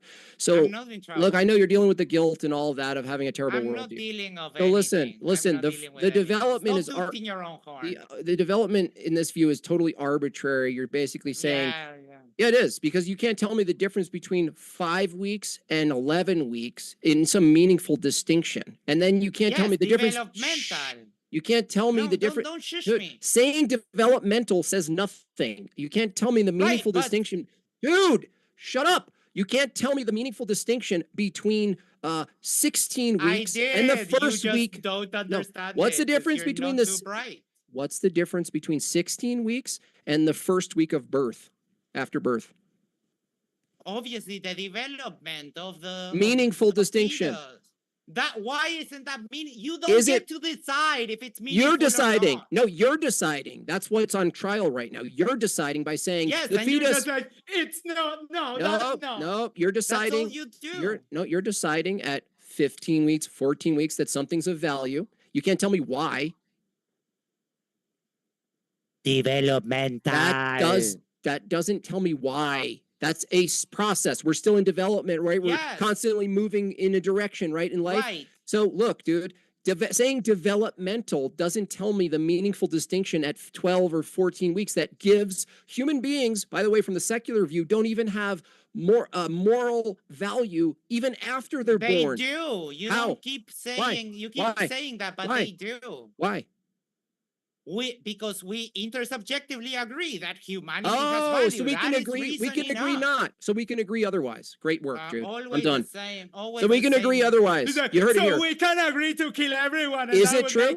Is it Max? Is it true if it's Max? If it's true that intersubjectively we just agree that we have value, isn't it true that we can intersubjectively agree that we don't? Agree that we don't. Yes or no? Isn't it true that we can just genocide all of humanity? And no, I didn't say that. Okay? I didn't say that. I said again. Let's hear it. You're losing your cool here. If it's true that if it's true that human value is just an agreement, intersubjective agreement, isn't it true that humans could intersubjectively agree that we don't have value? What if we decide that no one has value? That's quite the answer there. What if you don't do what you do and do exactly the opposite? Yeah, clip goldmine. We'll jump into the Q&A. We do want to say, folks, thanks for your questions. We have a lot of them, so we're going to jump and move through these fast. If you want to submit, let's see, we've got a lot, but we can still take some that you put in. This first from Ticky Tack says, D-plane. This is some sort of inside joke. I don't get it. Okay. Wi-Fi Gospel says forced diversity is stupid. The best person for the role should get the role and nothing else should matter. Max. Sure. So I guess the diversity is the part that they don't like about DEI. Okay, got it. Well, I didn't even get to this in the argument, but a workable society, regardless of whether you agree with the value judgments or the aesthetic or anything else, um, homogeny is actually more workable as a system than diversity. Diversity actually, if you look at society as some sort of blanket, a Christian view or even an Islamic view or any other view that has some sort of cohesion to their views and values is going to make a blanket that's strong with uniform thread count, the right material. Whereas the secular view has not only against Christians, but it includes the diversity, as I demonstrated tonight, of the Pine Creek hypothesis, which is to say a secular humanist system could include a bunch of antithetical, contradictory secular value judgments that they all have to figure out themselves. Diversity is a lie. Diversity doesn't add any value. They're basically borrowing from the biological, ecological sphere and trying to assign it to the human sphere, and it's a category error. It's a joke. Because he said so. This one from Got Jordan says, "Are you doing questions at the end?" Yes, we are. Wi-Fi Gospel, we got that one. Says, "Speaking of Christians calling out Christians, Jim Bob, you're not being very Christian, beating up on this poor European lady." You're Oh, not that's European. adorable that you spent $5 on an insult and you didn't realize that you included women plural. This Were one you from trying to call me a woman or Well, like well, if you're going to insult me, be Max, creative. you guys don't have a distinction of what a woman is anyway, so don't be insulted. Oh, yeah, we do. Speaking of insults, they also called you a European. This one from Jordan says, "Question for Max. In your opening, you supported abortion by saying to focus on the people already living. By that secular standard, are you anti-immigration? If not, please reconcile your contradiction." There is no contradiction there. Again, you're in another display of dishonesty. You're hijacking my argument because I didn't say focus support abortion to focus on the living people. No, what I pointed out is that they always go to as a way to undermine or to trying to undermine secularism. They always go like down the route of the birth rate. But then once those little bastards are born, fuck them. We don't care. We only care that to force them to be born. Then what are we doing about people in poverty? Max, I wanted to ask you this question. Do you believe you want to enhance like general welfare and socialism, kind of just generally, or what's your view on that? You do? Okay, so I want to ask you a question. If a bunch of Christians got into the legislative branch and they, from their Christian paradigm, wanted to expand from their theology, the expansion of welfarism and socialism, would you reject it because it was theocratic? Does it have any like strings attached? No, they just want to use their Christian ethical paradigm to expand and enforce the welfare state and the movement of money. Yeah, if it doesn't have like any caveats of like shoehorning, more religion in there, if the pure utilitarian view is that okay, we end up with people being better, and it is just a coincidence that a Christian using Christian reasoning gave us that, but the result is that you get better overall. I don't really know. I would care much about the motivation. I'm more of about the results. Well, interesting. Well, that's why I asked, because if it were the case that that you found out that adopting a Christian ethical position from a secular view actually produced results you liked, that you would have no problem with a Christian ethical system running society so long as it produced the results, right? And here we have, you get a little concession and now you make a molehill out of it. No, I didn't say. What would be the contradiction? I didn't say like a full, like if the outcome is that we get better care, taking care of people of, of less resources, but it doesn't underpin the whole. You can't hijack the theological argument and leave out the theology part outside. This is not how Yeah, you can. things go. No, you can do that. That's what No. that Pine Creek hypothesis is about: is hijacking the Yeah, Christian but- ethical system and leaving out the beliefs. What do you mean? But how can you divorce that? If You can. the Christian worldview is rooted on the belief in God, then you can't have one with the other.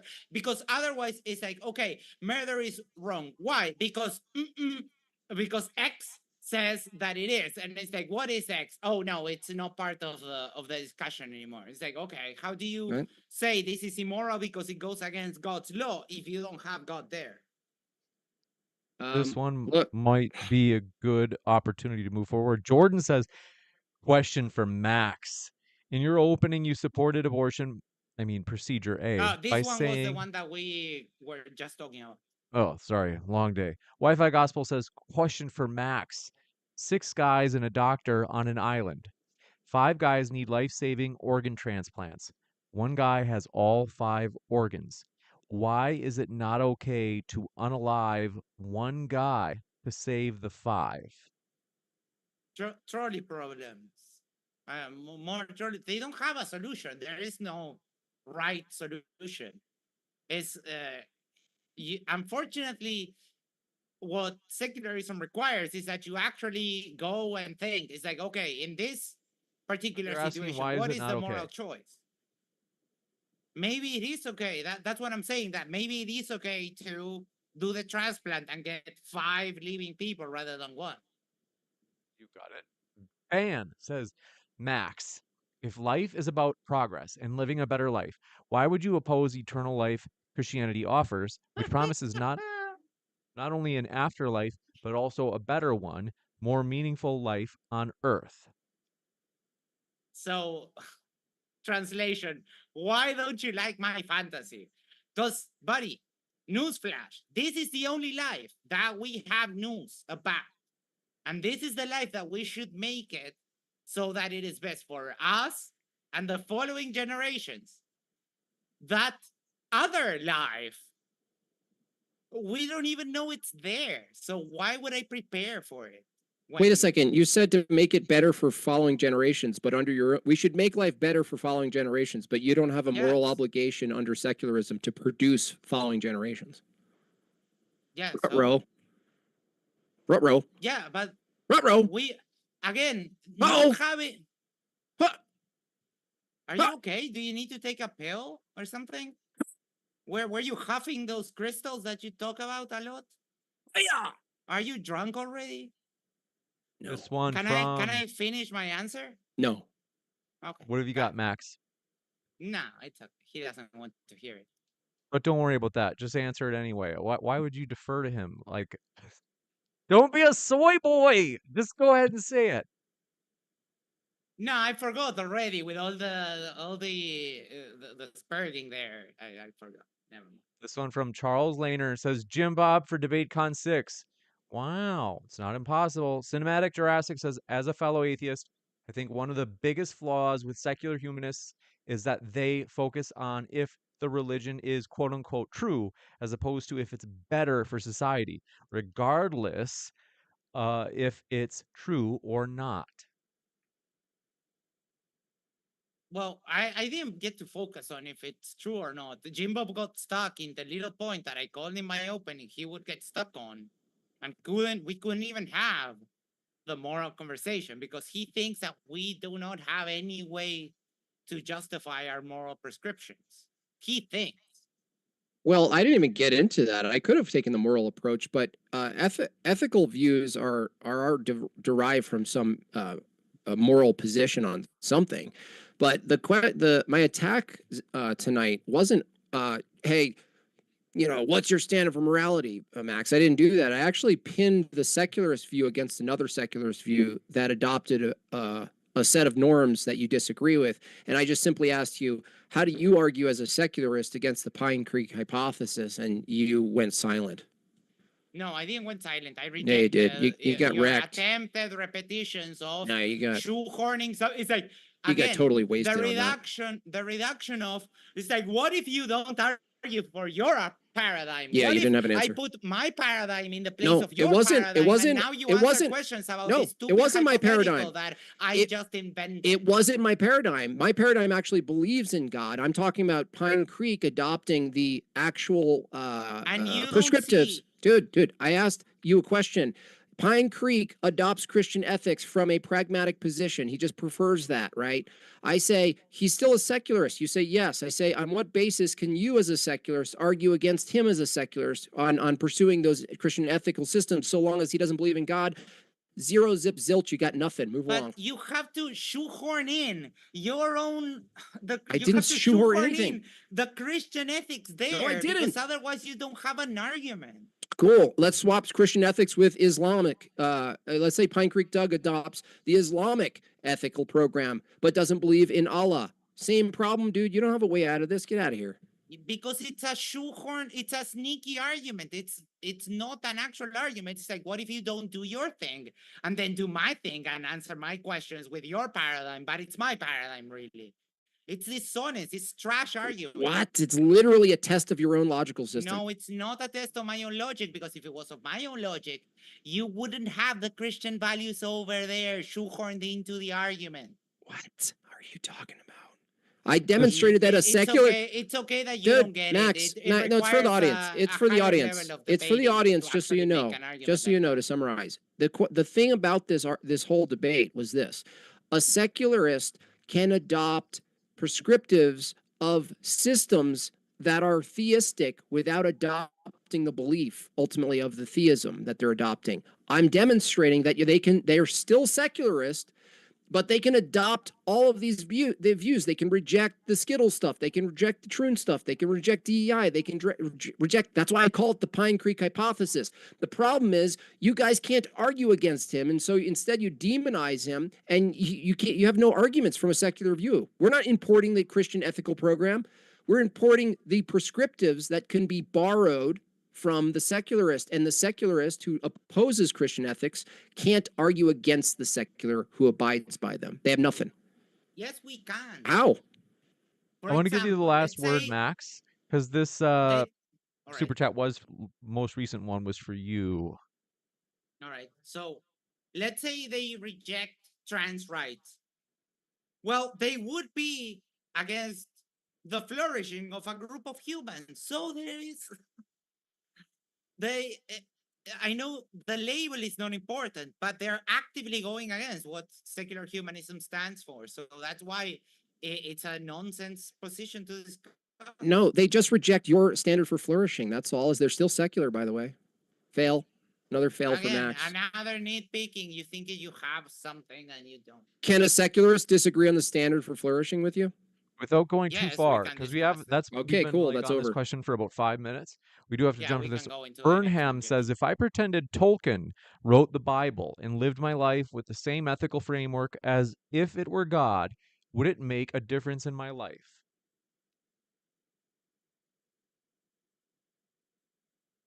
I don't know what they mean, or who this is even for. Either of you, if you'd like to take a stab at it. It's the same argument I have, is that if suddenly people found let's say Lord of the Rings was 2,000 years old, and the society picked up the book and they looked at it, whether or not the truth of the book was valid, they could pick it up, and if they derived some ethical principles from it and used the book as the central core of their philosophy and code of conduct in the land, how could a secularist argue against it if it doesn't include any belief in God or anything? It's still secular, yet it's based on something made up, right? So does that mean that secularism allows for a system set up purely on fiction? Like, so long as it wasn't a God? Yes? No? Why? No, because one of the pillars is that to be rooted in reality. That's why I asked, and it's a very important distinction. If we agree that we share the intersubjective reality we're experiencing. Yeah, but I don't experience human rights as a thing, and yet you assume they exist. And the reality is that humans can actually, hold on. The reality is that a human can That's the reality. The reality is a human can look at Tolkien, the book, and a society can structure in reality around the book. That's in reality. The fact that Tolkien and the dragons or everything else in the book isn't real doesn't actually negate the fact that there's an aspect of reality that they're deriving from the book, and they're applying it to reality. So it sounds like, as long as it applies, Max, how could you argue against it? Because the argument isn't whether or not Tolkien and everything in the book is real. The question is whether or not they could adopt it and place it in reality. If it lines up with secular humanism, sure, believing in Tolkien moral values, sure, but we're justifying it on utilitarianism. Is that the underlying premise is that, oh, it produces the same result as secular humanism without the compulsion to believe in something else? Then okay, sure, yeah, it doesn't get you any victory. It's like, okay, This might be a good opportunity. Wi-Fi Gospel says, I just scheduled my son's appointment for his first face tattoo. We're so excited. Deciding between a Minecraft or Roblox logo. I love that you think that somehow a dig on me. It's like, this dude has to go like, what if you tattoo a 3-year-old in the face? It's like, yeah, okay, sure. Go ahead. So animated, Max. Let's see. I like your energy. Burnham says, why doesn't CH, duty, guarantee moral behavior? Is it? Wait, what? Yeah. They're talking about duty behavior? Or duties, Yes, or but duty what is with a D. CH? Duty, D-U-T-Y. They say, why doesn't CH? Maybe What's it's CH? SH, secular humanism. Yeah. Right, because we don't, we have the duties, yes, but you're not compelled into them. It's sort of a voluntary thing. And that's the way that it should be, because we believe in personal autonomy and all that. Well, it should be as a duty, though. So if you're saying it should be that there's no duties, you're actually in a performative contradiction. This one coming in from Stargate Untangled says, Jim Bob, why assume pursuing happiness means going full dark side? I'd love to be rich, but that doesn't mean I'd rob someone. I'd find other ways. That's irrelevant to whether or not testing the logical entailment of the view, pursue happiness, would necessarily include people doing things that they deem make them happy. Like, I don't know, Dahmer eating brain custard on a weekend. So the point is that people, because they pursue happiness, will definitely do bad things. The question is, if pursuing happiness is the ethical standard, you have to include people doing things that you don't like if it makes them happy. Simple. It's not a hard thing, dude. It's even simpler than that. They can't argue for the position, so they have to go to necro stuff and. Well, no, I mean those Max, Yeah. those hypotheticals are valuable because right now, Max, there's a company that makes little kid sex dolls right now. Under your system, that's totally fine because it doesn't hurt anyone or violate autonomy, right? Did you ask me? Yeah, is it okay? Honestly, it's not something that I have made up my mind, but yeah, you're just pondering it still. Okay, that's all we need to know. Let me tell you this. What if we make a study and we find that actually helps people with those proclivities to actually go for real life humans? Would that make it better? Yes, that is a real moral question. Oh, really? Then castrating them would help them not do that too. So you have to bite the bullet on that, my buddy. Wait. Whoopsie. Made a quick response, but didn't think it through. If it produces, I did think it through. No. If castrating, you're in a tough position here. If castrating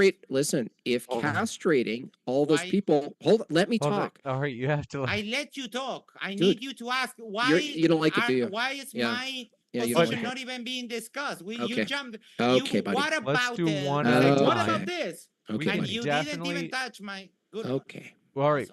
We can do both questions. Is Max, I think you're saying that you asked your question first and you didn't feel like it was answered. Yes. and I Okay. didn't get an answer. I got another question. All and right, let's give Jim Bob 30 seconds to answer it, and then we'll give him. The question was, if the science determined that giving people sex dolls would stop their likelihood of doing that to other people, real people, would then you say, oh, sure, do it? No, because if you were going to take a utility approach that minimized the possibility, if that's the argument, you might as well skip to castration, because that'll definitely stop the action from happening. Is it guaranteed? I don't think so.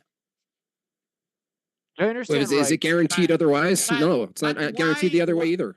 What are you talking about? Why would you go into harming someone when we can do preventative measures? That's the ultimate preventative measure. Why don't you just skip to the ultimate? No, because in my case, no one gets harmed. In your case, you're attacking someone for a condition, but they haven't actually done anything. And so your hypothetical relies on the assumption that someone engaging more in their proclivity will stop them from wanting more of the proclivity. Doing more of the thing will stop them from wanting to do more of the thing. That's a great reasoning, Max. That's really great. It wasn't my reasoning. I asked you a hypothetical, like many of the really dumb ones you posed today, and it was a few, dumb ones. Like it was one of the few that I gave. No, and you can't even. I'm not a utilitarian, dude. I don't prescribe. Okay, yeah, I don't prescribe.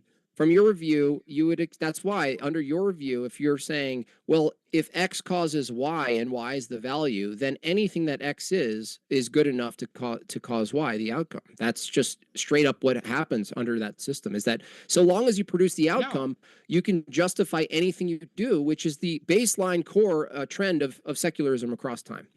Go ahead. But I didn't say that. You just asserted, oh, this is your position. And you've been doing that all day. You don't even really have a position, Max. I do have a position. Not really. Let me guess, it's nuanced. Your whole position is it's nuanced. I can't extrapolate it.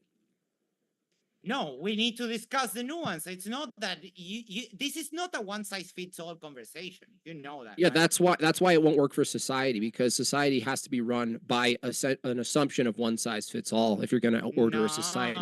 The failures of secularism is that it's plural, even within secularism. This one coming in from Abject Fool says, Max, if a government goes against humanist values to the degree you deem unacceptable, is a revolution justifiable? Would you personally use a weapon to enforce your values on others until your side wins? Well, now we talked a little bit about revolutions. In today's world, I don't think that this type of violent uprisings and revolutions are the way to go. We have the technology to develop, and I believe that upholding democratic values is the ultimate secularist move, right? So ideally, no. If it would become the case that the opposing view is actively harming, then I guess I would join the revolution, I would say, but only as like a last resort. In today's world, we can discuss stuff. We don't have to just fight each other. Well, Max, isn't it true that this democracy, certain forms of it, could produce authoritarianism? Well, the corruption of implementing inside democracy, but there are supposed to be checks and balances that even if a president turns authoritarian, we try to minimize that, and they will no, Max. I'm asking, Max. Sorry, I'll reframe it. Isn't it possible that a more direct form of democracy can vote in authoritarianism, the will of the majority? Wait. What? Isn't it true that a more direct form of democracy could have a majority vote in an authoritarian regime? They voted it in. I suspect you're not authoritarian regime. You mean a dictatorship? Yeah, voted in. Isn't it possible for democracy in a more direct form to take the majority and vote in a dictatorship? Yes or no? I'm having trouble with the framing here. I know. Yes, because you ask really very convoluted Important questions, and question. no, they're not important. They're all know. underlying with I know. with Anything to subtext. answer, anything to not answer the question. We'll go Well, to the ask new. a more clear question. So what I would say is, Okay. This one so comes. is it okay that I got a chance to think and now I have my answer, or No, do answers all have to be instantaneous? Do you pretty have pretty time instant. frame? Pretty instant. Okay, so it would happen that a society could vote democratically, just carry on the democratic process until they vote someone, and that person goes outside of the fold of democracy into authoritarianism. No. Stop it. I said specifically, Max, isn't it possible that the majority under a more direct democracy could willfully vote in a dictator, not vote someone who becomes a dictator by going outside of the system? I said specifically, isn't it possible that a democracy can take the majority and they can willfully vote in a dictatorship? Yes or no? No, why? No, it's how not would possible. You even do that? No, why? Oh, really? Because the system wouldn't allow to. You The wouldn't people, allow someone to campaign on a democratic platform with why not? authoritarianism. If the people wanted it, if the Democratic majority wanted it, of course they would. No. Yes. There's no contradiction, bro. There are checks and balances. No, they vote away. No, they vote those away, dude, from democracy, which is the method. They vote away the checks and balances, literally, by voting. That's not how that works. Yes, it is. It's happened. So I don't know what you're talking about. When has it happened? I think it happened in one of the African countries. A more direct version of democracy ended in mob rule, leaning toward one thing, which is why any form of democracy is already flawed. But the lesser powerful the democracy, the more safe the democracy is. Case in point, the United States is a representative republic that uses democratic format, but ultimately reduces the power of democracy. But if democracy itself was good, Max, then the fullest form of democracy should definitely be good, but it's not. We'll jump to the next one. Laugh it out, buddy. Yeah, the myopic view on politics from Americans is just. That's not an argument, bro. That's not an argument. Nublet says, not an argument. They're just pointing something. Gotta move to the next one. They say, Max, my grandfather suffered from Alzheimer's for years, and there were long stretches of time that he wasn't self-aware. Was it okay to unalive him like fetuses that are not self-aware? No, generally no. We give people who have been aware the same regard as they are. But it gives someone with terminal, like an accident, and they're in a vegetative state, and we know for a fact that they're never going to wake up. It's not immoral to pull the plug on that case. How do you know for a fact they're not going to wake up? Medically. We know that. Yeah, we know things, right? Who's Rich Purnell says, John Bob, explain why only orthodoxy can explain reality. Oh, no. Only orthodoxy can explain reality? Well, I wouldn't argue that only orthodoxy can explain parts of reality. I grant that atheists can accurately describe reality. If you're talking about an explanation, I would argue that the reality itself is composed of a tripartite basically features. That is to say, there's an immateriality to reality, there's a material to reality, and then there's our minds and the conceptual, and these things are all bound together. So that's not a question I can answer in this format. You probably already know that, but I think that's a really good question, even if you're trying to do a short gotcha. I think it would lead to the argument, the transcendental argument for God being, is there any necessary precondition for all of reality to be the way it is? And they would include an account for immaterial things, material things, logic, regular nature, how we interact with the world. And this has to be all bound in something absolute if knowledge exists, if truth exists. And I could make subsequent arguments for why God is necessary for truth existing. This one coming in from Capital Science says, I'm an atheist, but Max lost. Oh, It could that's be a adorable. sock account, Max. Of This one from course it is. Alejandro Vallejo says, Hey Max, Pacheco. do you think rim job would say disobeying God is immoral? If God commanded Christians to kill, would killing be moral? If God's commands can be immoral, then we don't need God for morality, Jim Bob. That's so stupid. And because of the name you used, I'm not even going to answer your question. Oh. Enslaved by That's truth. again what this is what secularism produces. It's disgusting, degenerate. So there you go. Really? When Yeah. you have to try and debunk it, you have to go to like necro stuff and. What do you mean? I don't the advocate. fringes of What? yes. What? Don't you think I've seen you? Yeah, that's talking a about secular hypothetical. human, and you go That's a and like, hypothetical. what about necro stuff? So wait a second. Hypotheticals are not in the same category as personal insults. Nice job, Max. I didn't say. Yes, you did say that, Max. Oh, that's adorable. That's okay. Have I you just run out of look. things It's to simple. do? I just won't engage. The It's mocking okay. the accent portion of the debate. Yeah, it's kind of funny. It's like, do you think that you're the only one that's you know you have an accent, right? I don't care. Enslaved by truth. All right, you guys both have beautiful accents. Enslaved by truth says, remember the Taco Bell dog? This is him now. This one from Even Lord. Were you talking about Jim Bob?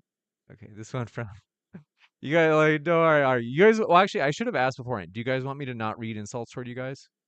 No. Well, if they're sexually graphic, I mean, I'm streaming my end. I don't want sexual graphic stuff on mine.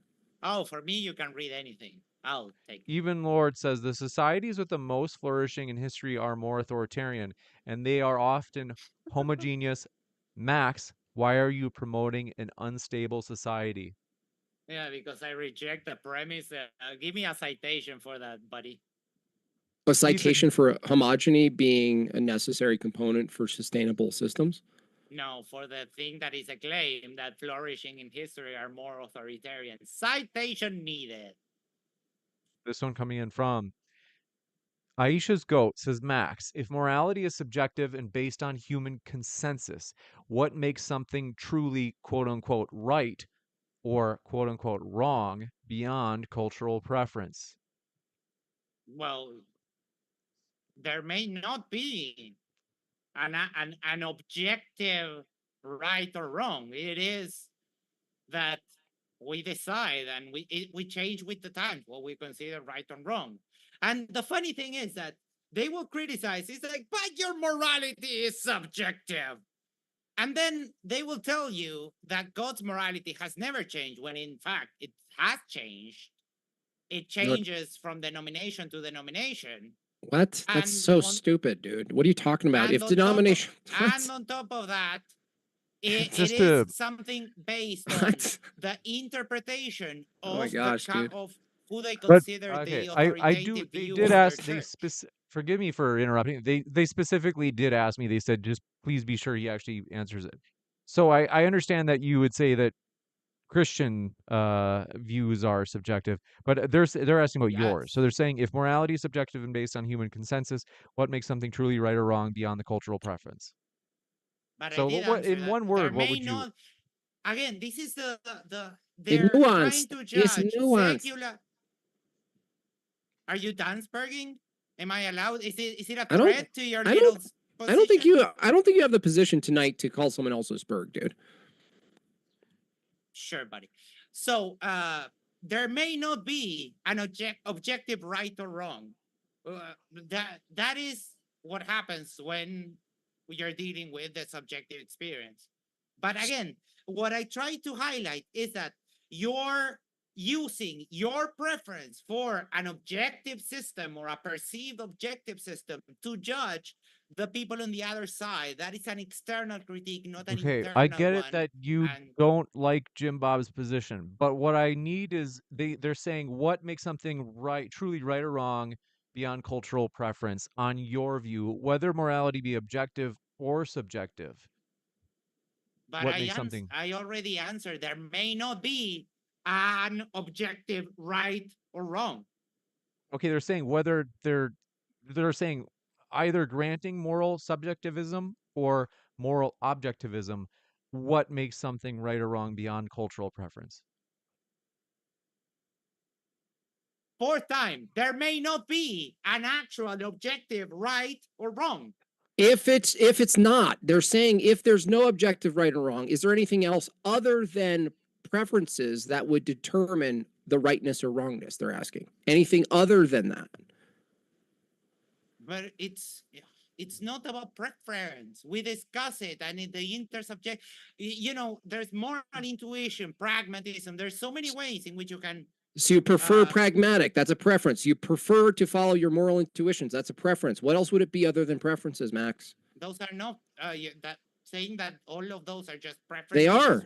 Yeah, if you have a moral intuition and you say, my moral intuition says to order society this way, you're actually saying you prefer to order society aligned with your moral intuition. That's a preference. What else would it be? No, but the concept of moral intuition is the fact that humans, at least at surface level, seem to agree that murdering someone is not the correct thing to do. We all then later justify those things on a deeper level. But for example, when a little kid, like a 3-year-old, is playing around and hits the dog and hears the dog whimper, they understand that they did something bad, right? That's what we call moral intuition. We seem to have, at least on a most basic level, an understanding, a priori understanding of morality. And you can justify it like that. That's not justification. Yes, coming in from Swampy Pube says, since the entire debate was Max trying to defend secular humanism, can we take a bit for Jim Bob to support that Christianity is best for society? Sure, yeah. Well, the argument goes something like this. Society depends on order to maintain itself, function effectively, and flourish. A sustained ordered society requires a set of duties and obligations. Secularism doesn't have any authoritative set of duties and moral obligations. Christianity does. A better society requires a foundation to sustain its order using duties and moral obligations. Christianity has a set of moral obligations that we follow. We have an obligation to procreate. That sustains society. We have an obligation to put thieves in jail. We have an obligation to not lie. We have an obligation to go to church. We have an obligation to feed the hungry. We have an obligation to focus on people in need. We have an obligation of tithing. We have an obligation of being married. We have an obligation of staying married. None of which exist under the secular position. Christianity's better. Why are those arbitrarily selected criteria? Because we evolved to. Can I finish the damn question before you start answering? Okay, sorry. Why are those arbitrarily chosen criteria the measuring stick that you use in order to judge a paradigm? Because I established in premise 1 that we both agree society depends on these things, whether or not you agree with what the duties are. You can't deny that some of the duties are required to even have a society. That's why I structured the argument, Max, to say society depends, whether it's secular or something else, depends on order to maintain itself, its function, and its flourishing. For society to exist, you need to maintain the population of the society, or else there's no society. So the Christian view has an obligation to procreate. The secular view does not. We're already winning. The Christian view presents a moral obligation to stay married, to make strong family bonds that also tie to other family bonds. That the secular view doesn't have that. The secular view doesn't even have a moral duty to acknowledge rights. You guys can't even have a moral duty in your own system to acknowledge rights. Oh, yes, we do. No, you don't. Just keep saying we don't. And I've where is it? Where is it? Yeah, where is it? What's the duty? So I've already established, folks, that a secularist can deny human rights and still be a secularist. So yes, they can. Yes, they can. Yes, we can. Stop tell me how, if secularism, Max, secularism is defined as denoting attitudes, activities, and other things that have no religious or spiritual basis. If they see human rights as a fiction and a made-up fiction, a spiritual concept, rights, some ethereal thing, and they reject it, they're still a secular. You can't tell them they're not a real secular if they deny human rights. Get out of here. Yeah, this is get out of here. Get out of here. What if a globe earther What? actually Oh, of believes course. the Here Earth he is- here he goes. Here he What goes. if an actual globe Poison the earther well. actually believes the Earth is flat? What? Would he be a globe What? earther? Can you be a No, globe earther no, and still that's a believe no, that the Earth is no. flat? That's a Can you contradiction. stop spurging? That's a contradiction. I am talking. Yes, no, and that's what you're doing. You're no. setting up a contradiction No, I as didn't. a way to Tell me the undermine contradiction. an argument. Let's And it's Tell me just the contradiction ridiculous. then. Let's hear what Max, what were you saying that you wanted to be sure you weren't interrupting Yes, him? and I was just I talk a lot to flat earthers, so I jumped to that. I wasn't poisoning the well or anything like that. I was just doing an example. So what you're saying is, what if a secularist human does the opposing things that would make him a secularist human? Is he a secularist human? Yeah, that's a contradiction. What's the Baked into your contradiction? argument. What's the contradiction of a secular humanist fuck's sake. denying human rights exist? Because we are part of the acknowledgement of secular humanism is the acceptance of human rights, because we all have inherent value. Yeah, and I established that the American Humanist Association could come together and disagree and find out Oh that my fucking God. they can. this Yeah, what do you mean? Dude, again. just spurging over me doesn't stop the I'm point. not spurring It's- you. yes, You're stuck in. I have vinyl, No, scratch listen, vinyl that listen, repeats itself less than you. I'm going to repeat it for the audience, not you. The American Humanist Association, good without God, could actually come together in an agreement in a couple years. And they find out that the denial of human rights might actually be better in the short term for human flourishing. That's a logical possibility, and it wouldn't contradict the secular humanist view. It could just And be it arbitrary. means nothing. It This is means what that it happens c- when someone doesn't it have an means argument. nothing? They have to It means play nothing? Okay. all these stupid little Okay, buddy. games Okay, instead of buddy. actually debating the topic. It's like, Okay. what We'll if we jump go to to the the next fringe question. of this very Okay, Max, one unlikely short. Let's see if you scenario? can What answer. happens then? Let's see if you can answer I do one want to. question We do have a directly. lot of questions yet. Okay, just this is important. This is really important question. Really short. It's a yes or no question. Is it possible for the secular humanist view, in the short term, for the flourishing of well-being, adopt a view that rejects human rights? Is it possible? Logically, sure. Great. That's all I needed. Move on. It would This have one to from- be, at the brink of extinction. That's all. It doesn't matter. That's all I need, dude. Four. No, two- it's not all you need, dude. Because Spurred heard All right. Look at him. He's so appealing mad. to He's the- so mad. appealing to It's the a lot of- fringe. He's A so lot of mad. appealing to the energy. fringe 42 of a attacks condition. says, So mad. said, is it Can I finish my excusable? point? He's so mad. So bad. I'm J Bob. He's I just- like your Appealing animated- to the fringes of positions to Okay. apply in an apocalyptic scenario. Okay. Would we have to Okay. ensure martial law in order Okay. to make sure that humanity survives? Uh-huh. That doesn't make an argument, because that is Okay. the fringe of the situation. We don't legislate based on the fringes. We Oh, you don't? based Oh, really? You don't legislate? the You don't legislate based on the fringes? I Really? can't Do you get want to to explore? finish a Do we want to sentence. explore For your fuck's policies sake. on transgenderism and tell me you don't legislate based on the fringes? Get out of here, dude. Get out of here, You're dude. you're trash. Sure. You're trash. Oh, toot your own horn. Trash. Stroke that security blanket a little You're more. trash. Go ahead. Yeah, You're too, trash. I'm trash. Bob. too trash. This Yeah. one Totes Are you trash. Are you drunk already? No, this is kombucha. It's 4-2 attack says, quote, is it excusable? No. It was an act that had to be done for the sake of society, unquote. Max, those are your own words about people who were told weren't worthy of society. I'm wondering what you would think of someone that said that about Hanukkah Harry. Or is it Hanukkah Harry? Hanukkah Harry. That's funny. Thank Hanukkah Harry. What is this? Hanukkah Harry is a character. Max probably doesn't know the character. It's like an old Saturday Night Live reference. Hanukkah Harry. I think he's referring to the bagel people. Who was the question by? Maybe if I read it, I can. They said 4-2 attack. That's the name of their. They Okay, say is it excusable? No, it was an evil act. Oh, okay.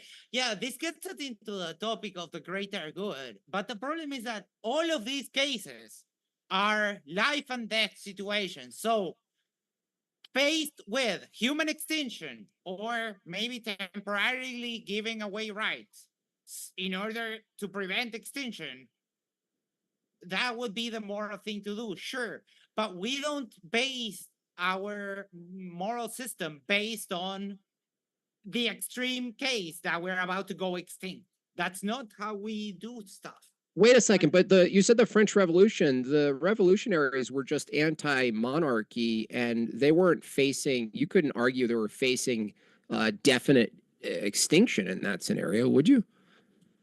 No, but now you, well, now the standard changes. Oh, I see. That's all I need. Yes, No, that's Max. That's all I needed, sir. That's all I yes, needed. because you're like a horse with blinders. No, that's all I needed, You sir. don't see anything No, except what you have in front. I just see all of your inconsistencies, and so does everyone else. I was talking about extinction because the previous thing you were talking about an extinction event. When it came to the French Revolution, people were having a really bad time. So that's enough, right? So were the Yazis. So were the Yazis. It wasn't about immediate extinction. Okay. But it was about you're having a bad time. Guys, you heard it here first. If you have a bad time, then you can organize a complete directed effort against people and literally eliminate them. I wonder how people think that you're a good debater. Hold on. I just want to hold on. This is 1 second. I want to read this one more time because for to attack, I feel like they want to be sure. Max, give me a second.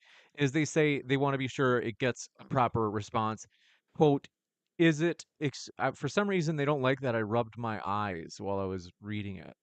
But they say, is it excusable? No, it was an act that had to be done for the sake of society. And they're saying, Max, those were your own words about people you were told weren't worthy of society. I'm wondering what you would think of someone that said that about Hanukkah Harry. I'm not addressing that part because I don't know the reference, so I don't know what they're talking. So I'm trying to talk about the generalities of the question. Let's hear from Jim Bob. What do they mean by Hanukkah Harry? I think they're referring to the Jews.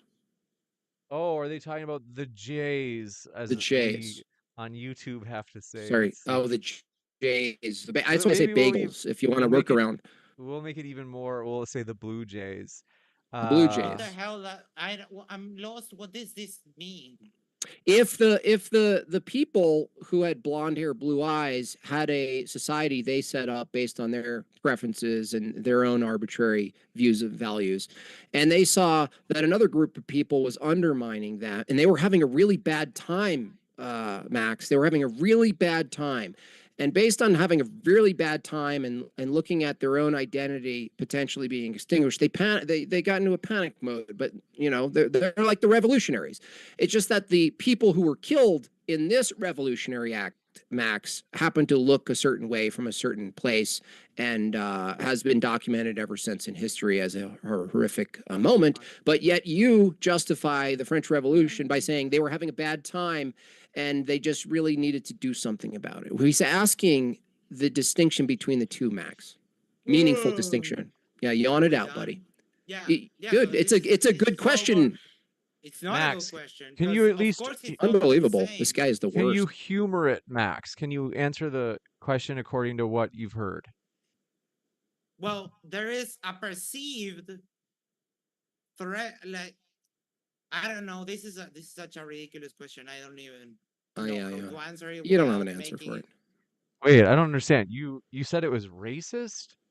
I have no idea what it means. This is such a weird.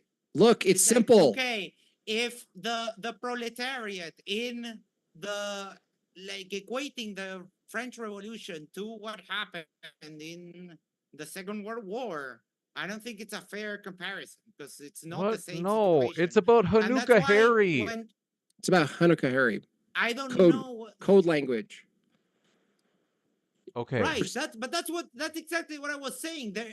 The French Revolution is not the same as why they had a really bad time based on your standard. They're having a bad time. Yeah, but that's were they having a really bad? Yeah, they were having a really bad time. Yeah, there's people like you know, there's some people undermining the culture. There's a little bit of degeneracy going on. They were having a really bad time. And so, like the revolutionaries, from your perspective, the bad time they were having, they thought, well, there's nothing else to do. We have to do this necessary evil to preserve It's the not good times. comparable. Yeah, but It's not why even isn't close. it though? You just keep saying it's not, but you can't tell me why. Yes, I can tell you why. Tell us. Because Okay. exterminating a group of people, Like the revolutionaries did? yes. Yeah, go on. Still don't know the But difference yet. what were the differences? Yeah, Okay, wait. What The was it? peasants, the Just the question was, why bourgeoisie, is it wrong? That's the question. Just that's all we want. Just the answer to that the one. bourgeoisie were facing eventual extinction. It was not like an immediate thing, like there's an asteroid coming, but they were facing hunger and Oh. poverty. And What, like, what's the short answer though? Why was it wrong?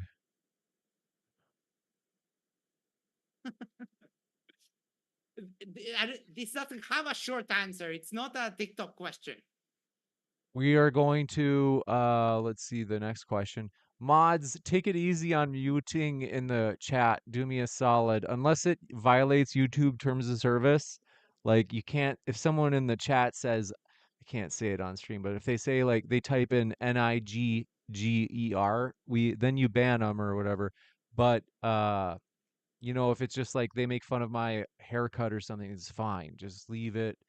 Insults are fine, as long as they're not breaking YouTube terms of service. This one from Abject Fool says, Max, do we intrinsically know what is wrong? No, we have a sense of moral intuition, but the world has gotten so big and so complicated that a lot of what we consider ethics has to be has to be analyzed thoroughly. Like, for example, let's look into the future, the next 50 years. We managed to get generalized AI. Can we really trust Christian ethics to deal with the nuance of having that be the actual world we live in? You got it. This one coming in from, do appreciate your question as well. Just came in fresh. You got it. Oh, wait, Isa, I miss yours and a few others. But Wagira says, what is the purpose of having these Christian versus atheism / secular debates anymore? Every debate reduces the assumed dismissal of atheists' ability to weigh in on morality. If true, what can possibly be added? Well, I'll answer this. The value of it is if you were just listening and you did understand that when we order society, we're assuming some metaethical positions. When you vote on metaethical positions, and that's what's informing your policies, you probably are seeking out something that's consistent and can be defended when you talk to other people. Because if they ask you, what do you think about XYZ, and it's related to a policy and law, you want to be able to defend it from a metaethical view. The point is, Christianity not only provides the necessary items for sustaining a society, but also gives an account and a set of prescriptions for how people ought to behave, whereas secularism doesn't. So, I mean, the value to me is immense because we have to basically teach people. We have an obligation to expose horrific worldviews, and secularism is a horrific worldview. This Abject Fool says, Max, do we intrinsically know what is wrong? Oh, you already asked that. Oh, No, sorry. yeah, we covered. M. Williams has an even better question. Max, are you Puerto Rican? No, I'm from Uruguay. This one from Max V says, Jim Bob has never had a good argument, so he relies on idiotic insults in his army of incels. Wow. That's It's really time funny, to given that I made an argument with premises and a conclusion, and my opponent didn't make any arguments with premises and a conclusion. Oh, they say propositional it's logic is time to not the only way to make an argument, buddy. they say What? it's time to grow up, Jim Bob. All right. They say you're 50 years old. No, I'm not. Wow. Jeez. Okay, You, this one from Burnham says, James, did you just admit you're 50 years old? You said, "Geez." yeah, I was like, geez, what's so wrong with being 50 years old? I'm enjoying it. These are my golden years. Burnham says, if we can obtain the same societal benefits by attributing the Bible to Tolkien, does that prove divine command isn't needed to elicit duty? If I we have to can ask this twice. wait, say that again. If we Yeah, can we didn't obtain get the same, if we can obtain the same societal benefits by attributing the Bible to Tolkien, does that prove divine command isn't needed to elicit duty? No, I wouldn't say that. I would say to ground ultimately the standard of morality and is different than whether or not you can construct a set of prescriptives from any book that's superior to one a view that doesn't have any. In this case, Tolkien is a good example. That even a made-up story, pragmatically, would offer more than an absent system of duties and ethics. But the question he's asking is, if you can derive some sort of normative system of ethics from Tolkien, why would you need the Bible? I would say that's a question of whether or not you're concerned with whether the Tolkien is true or not whether it works or not. But this argument tonight, this debate isn't what's true; it's what works. This yeah, one for coming in society. from, do appreciate it as well. Bubblegum. Oh, we missed Isa. Sorry about that. Isa says, great debate, Max and Jim Bob. There's an after show. Oh yeah. Thanks for that, Isa. And thanks for not The one asking and them. only after show on the internet. The after No, show I'm not. on Matters Now. No, I'm having an after That's show. a It's going to fake. be That's way from, better. That's from Timu. It's going to be way That's better. from Timu. That's from Timu. This I have one coming. hundreds of after shows under my belt. That one is the fake one. This one from Vigo says, Max, would you be more willing to engage in hypotheticals if you had eaten breakfast this morning? Oh, that's adorable. I would be more willing to engage in the hypotheticals if they didn't have like 3 assumptions and 3 baked in sub arguments and subplots per sentence. What? That's Such why he has nonsense, to bro. spend like 5 minutes setting up the hypothetical. It's So like, nonsense. and if this happens and Oh, this, wow. it's like, oh, that's the dishonesty just like Wow. oozing out of your pores. Wow. Yes, This wow. one from That's what I've said all debate. Wow. Wow. VH Kane says, wow. Jim Bob, you mentioned before something about proof of the Bible. I'd like to see this proof so that society can finally own slaves again.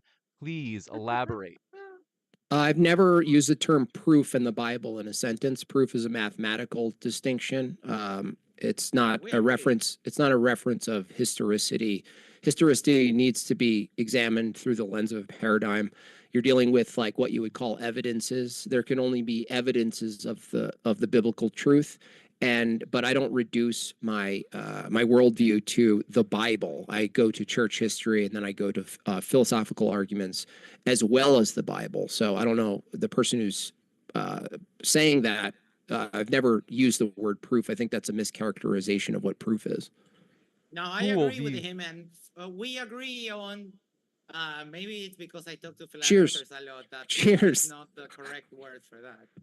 Yeah. Cheer you. Cheers. My Yeah. lip. Cheers. And the Cool. other day, for those of you who don't know, the other day we bonded a little bit with Jimbo over debunking some gematria. Oh yeah. So Oh yeah. even though we are like hyper opposed on many of our views, we can still have a laugh and bond over. Wait, aren't you debating him? No, he ran away from me. Oh man. Literally ran away. Called me a beta while Oh, running away man. from the debate. Beta.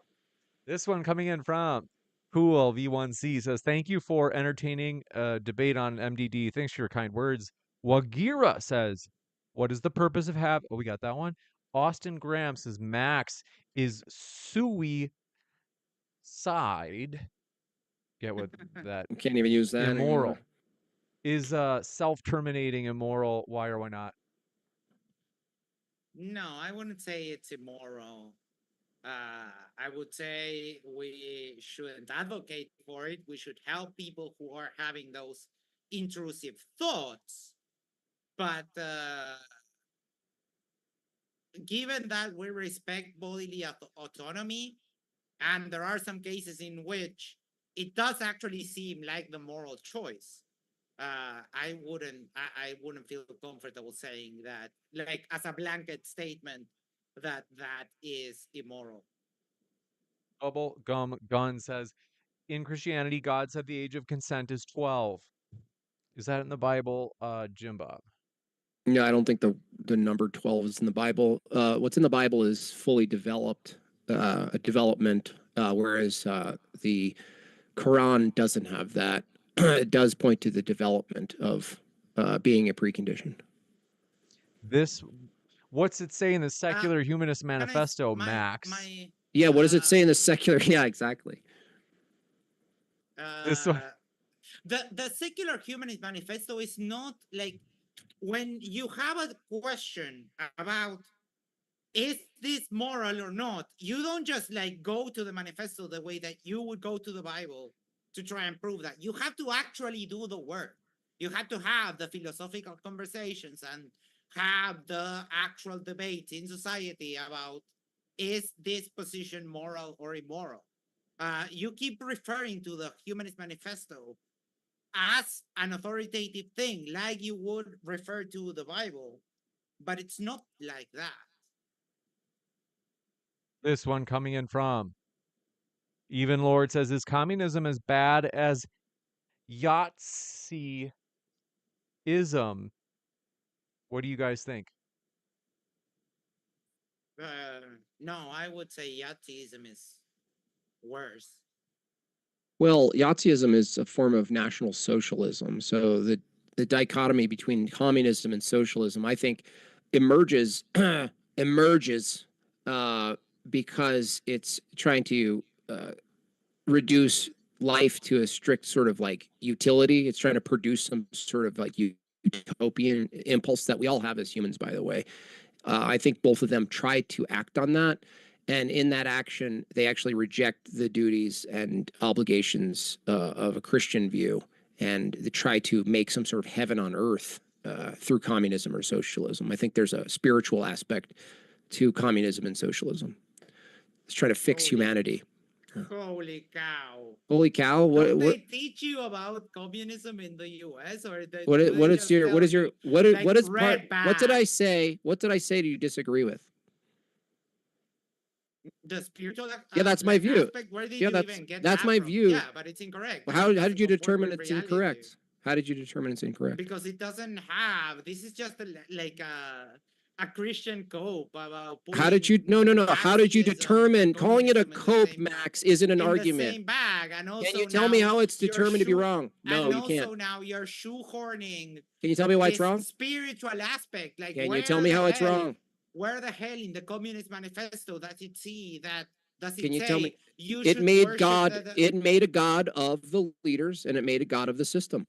Where does it say that in the Communist Manifesto? It doesn't have to say it for me to look at the insight and say that's what's so happening. you are reading into the text. Of Wait. the Let me ask you, Max. Have you ever what Max? the same Max. way that you interpret Max. the Bible? Now Max. you're interpreting the Max. Communist I don't Manifesto interpret the Bible, by to the way. add some Max, spiritual can I ask you a aspect to question? it. Got Max, it. That's Max, how honest what's you your are. favorite movie?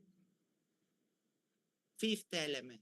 Okay, where in Fifth Element did it tell you explicitly why you value and see some sort of truths in the Fifth Element? That's not why it's my favorite movie. Yeah. Is there any Movies truths don't- that about the movies Fifth don't Element? do that. Are there any truths in the Fifth Element that you like that represent something true to you situationally? What is this argument? What is this argument? The argument, Max, is that the truth of something doesn't have to be embedded Pelotudito, explicitly.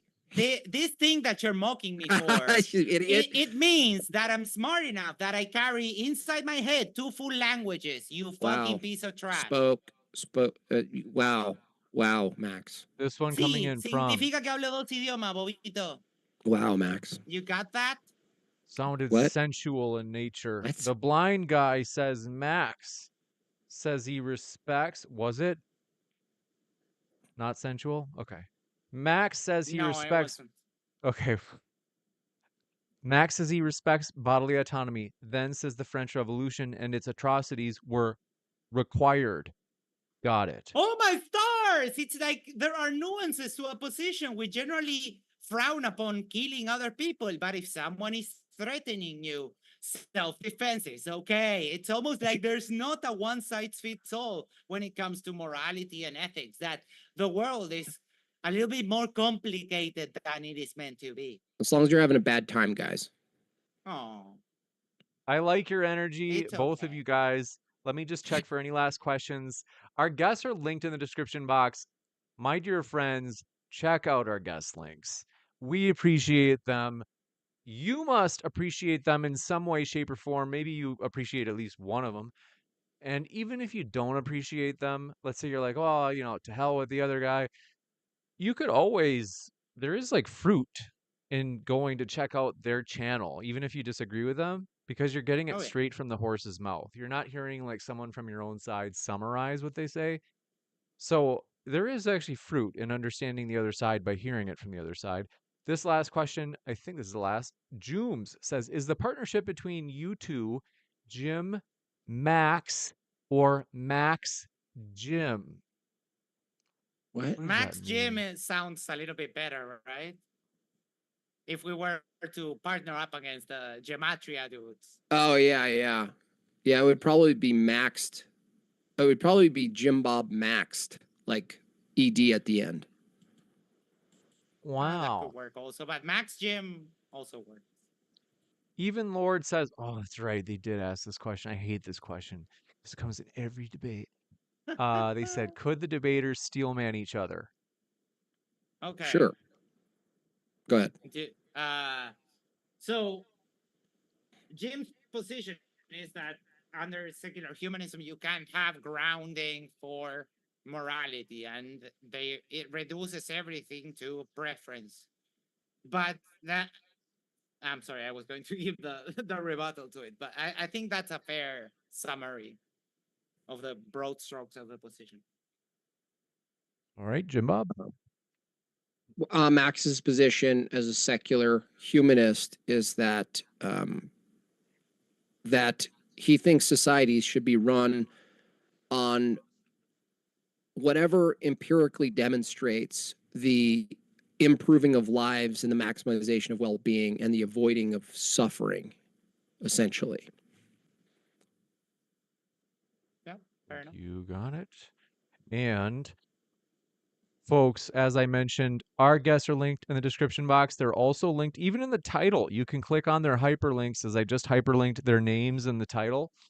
Check out their channels. We do appreciate these guys. It's a lot of fun. I know sometimes it seems like heated and it seems like, oh, it's like, but it's a good time. Like, so it's a fun one. Thank you guys for being here tonight. Thank you. It was fun. We are going to wrap up, folks. I'll be back in just a moment with a post-credit scene letting you know about juicy updates, including DebateCon 6 this fall, so stick around. Yeah. I'm that guy. Get out of here.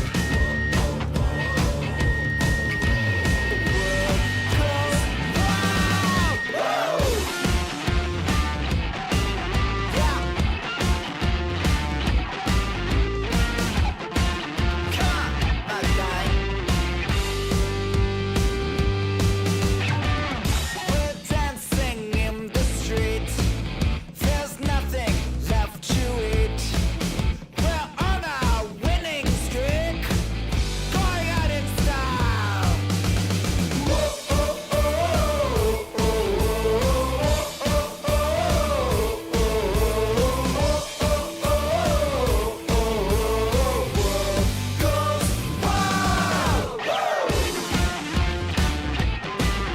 Yeah. I hear you. I'm not dead yet. Get out of here. Yeah. Break out. Amazing. Want to say thanks so much for being here. We are thrilled to have you guys. Want to say, oh, that's right. You can't see me. Let me just load this up. Want to say thank you guys for being with us. My dear friends, we are excited about the future. DebateCon 6 this fall. I'm in talks with it's not confirmed. So we have to confirm the actual venue. It might be at Middle Tennessee State University. It might also be at Vanderbilt, for real. So that'd be cool. And that's being decided. It could theoretically be somewhere else. We'll let you know as soon as I know, but I am actually meeting somebody from Middle Tennessee State University on Monday over Zoom to talk details like costs. So we're very excited about that. We want to say thank you for your support of Modern Day Debate. Appreciate you guys being here. If you haven't yet, hit that like button. We really do. I can tell you, I've looked at, so one of the things that I do at Modern Day Debate nonstop is I look at the statistics for videos, and I can, for real, no joke, I can tell where I'm like, oh, that got a lot of likes. Is obviously it's like, yeah, well, it got a lot of likes because people actually enjoyed it, and that means there's just higher watch time, and that's what makes it actually do better in the algorithm. But I am actually convinced that it is actually the number of likes too, just because even when the average watch time actually doesn't vary that much between our videos, but sometimes we do get videos with much more likes. And that's the reason why I actually do think that they hold power, is that likes actually, when I look at the counts, I actually do see a pattern where videos do better. So we do appreciate those likes. You don't even have to smash it. Like, save your energy, just a little tap, a little, don't break it. We want to use it again for future debates. Just give a little tappy. Tap, tap, taparoo, to quote one of my favorite comedies from the 90s. Marilyn in the live chat says, hit the like button. We appreciate that, Marilyn. Ant says, I liked. Thank you, Ant. I appreciate that. Jupiter Darman says, no, make it closer. LOL. Kansas City. LOL. I've been to Kansas City. A lot of beautiful, tremendous fountains. I've loved the barbecue. But we're going to go to Nashville. Very central location. But I want to say, that's right. Boom shakalaka. You got it. Happy Gilmore. That's what I was quoting for a little tap, tap, taparoo. Want to say we appreciate you guys. I'm glad you guys recognize my boomer movie tastes. Now, I can't believe is it already 8 o'clock? So I'm here in Arizona. We don't have daylight savings time in Arizona. This is gonna be my first time that I ever like go through a daylight savings, or the rest of the US other than Hawaii changes their clocks back tonight. You guys, I don't know if you knew that that's tonight. So yeah, before you go to bed, flip your clock an hour forward. So right now it's 8:43 for me in Arizona. So right now Arizona is mountain time, and it's very dark outside. I'm looking at, you can't see the door. Let me see if you can see the door if I do it like this. You get the idea.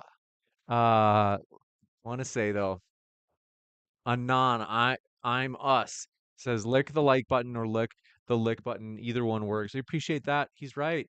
Heather WP, thanks for being here, and thanks for being a subscriber. And says, she just said, I just tapped it. Thanks so much for tapping that. And Nick Mercer says, see you in Nashville. Thanks, Nick. I'm excited for it. It's gonna be amazing. Alex Tremo del Norte says, smash the like button as if it were one of those. Oh, wow. Smash the like button like it owed you money. And follow Atheism Part 2. Thanks for being with us. Thanks for being a subscriber. We are excited about the future. I Killed Earl. Thanks for being a channel member and subscriber. Jupiter Darman. Thanks for being a channel member and subscriber. But yeah, we are excited about the future. It's probably going to be in October. It might be Saturday, October 4th. Don't put it in your calendar yet. I shouldn't even say that. But we're hoping that it's going to be in October, ideally in the early part of October, that DebateCon happens. So that's exciting. Want to say we're excited and we just appreciate you. More, I see you there in the live chat. Farm Boy Ventures, thanks for being with us. Anon Centaur, thanks for being with us. Jupiter Darman, thanks for being a channel member and subscriber. Stop Sinning Every Day, thanks for being with us. I see you there in the old live chat. Alex Ojedugu, thank you for being with us and being a subscriber. Bill Hicks, thanks for your being with us. Iron Charioteer, thanks for being with us. Thanks for being a subscriber for many years. HP Nubcraft, thanks for being a subscriber. Appreciate that. Bill Hicks, thanks for being a subscriber. And Alex, thanks again. Heather WP, appreciate that. Says you could always give it a tender rub and show that like some love. It's true. Give it Lots of love. Anon, I'm US. Thanks for your kind words. That means a lot. Marilyn says, woo. I still am like kind of thinking that Marilyn might be a bot. I can't tell. Marilyn, wait, actually, here's a way to know. Actually, I don't know. Are bots smart enough to where they can not only like interact with the live chat, but I think that they can like interact in response to like what's being heard in the stream. Like, is that accurate? Are bots that good? I would think, but I don't know. And so whether you are a bot or not, Maryland says it's close to 11 in Florida. Okay, then Maryland might be real. That sounds like a non-bot type of thing to say. So we are so excited though. Today was a beautiful day here in Phoenix. I live in beautiful Scottsdale. I went jogging. It was a good 45-minute jog. I'm probably going to go jogging again tomorrow. I like jogging. It's a tremendous time. And it was very warm. It was sunny and people were out and having a good time. It was Saturday. They were living the dream. So I am very happy. I'm very excited about that. It's a beautiful day here in Scottsdale. Tomorrow's supposed to be beautiful too. So I'm actually planning on going out for another run tomorrow. So I want to say thanks for all of your support. Adir Est Fasir, thanks for being a channel member. And Pedro HM says, yeah, James, I am a washing machine. I like that, Pedro. I like that. You are a tremendous washing machine. Marilyn says we just need to communicate better. Speak for yourself, Marilyn. I communicate just fine. Let's see. But yeah, thank you guys. Let's see. Thanks for your kind words, Jupiter. And so you guys are a tremendous gang. And then Marilyn now is saying, I'm sure we just don't understand where each other are coming from. Okay, now you actually totally sound like a bot. Oh, that sounds like something a bot would say times 10. Marilyn, I'm on to you. You totally obvious bot. And so does we just need to communicate better. It sounds like something super generic and broad and like I don't know, you know how bots say things that are like super like cliche, like it's good to like understand one another, like but yeah, yut, thanks for coming by. Thanks for being a subscriber. I just had so much fun doing this. So I do want to say thank you guys. We're looking forward to seeing you at the next debate. We got like 3 lined up. So Rachel Wilson will be on this Wednesday. Andrew Wilson is scheduled to be on Friday. We'll see if that still happens just because we had a change up in the scheduling. And yeah, Iron Charioteer says, why do you skip my comments, bro? I know that I think you said big. Well, I don't want to talk about Jim Bob when he's not here to defend himself. So I see you talking about Jim Bob in the live chat, but I don't want to read it out loud because, it's like he's not here to defend himself. So it's like, that's why. But I want to say thank you guys for being with us. Soy bots, Pedro HM says, look out for the soy bots. Marilyn says, someone ordinary, you are cryptic AF. That's a total soy bot thing to say. But thanks for everything, guys. Love you. See you at the next debate. Like I said, we got one on Wednesday, and then I think we might have one on Thursday and Friday, both actually. But we'll see you at those. Keep sifting out the reasonable from the unreasonable, and we'll see you at the next debate. Amazing.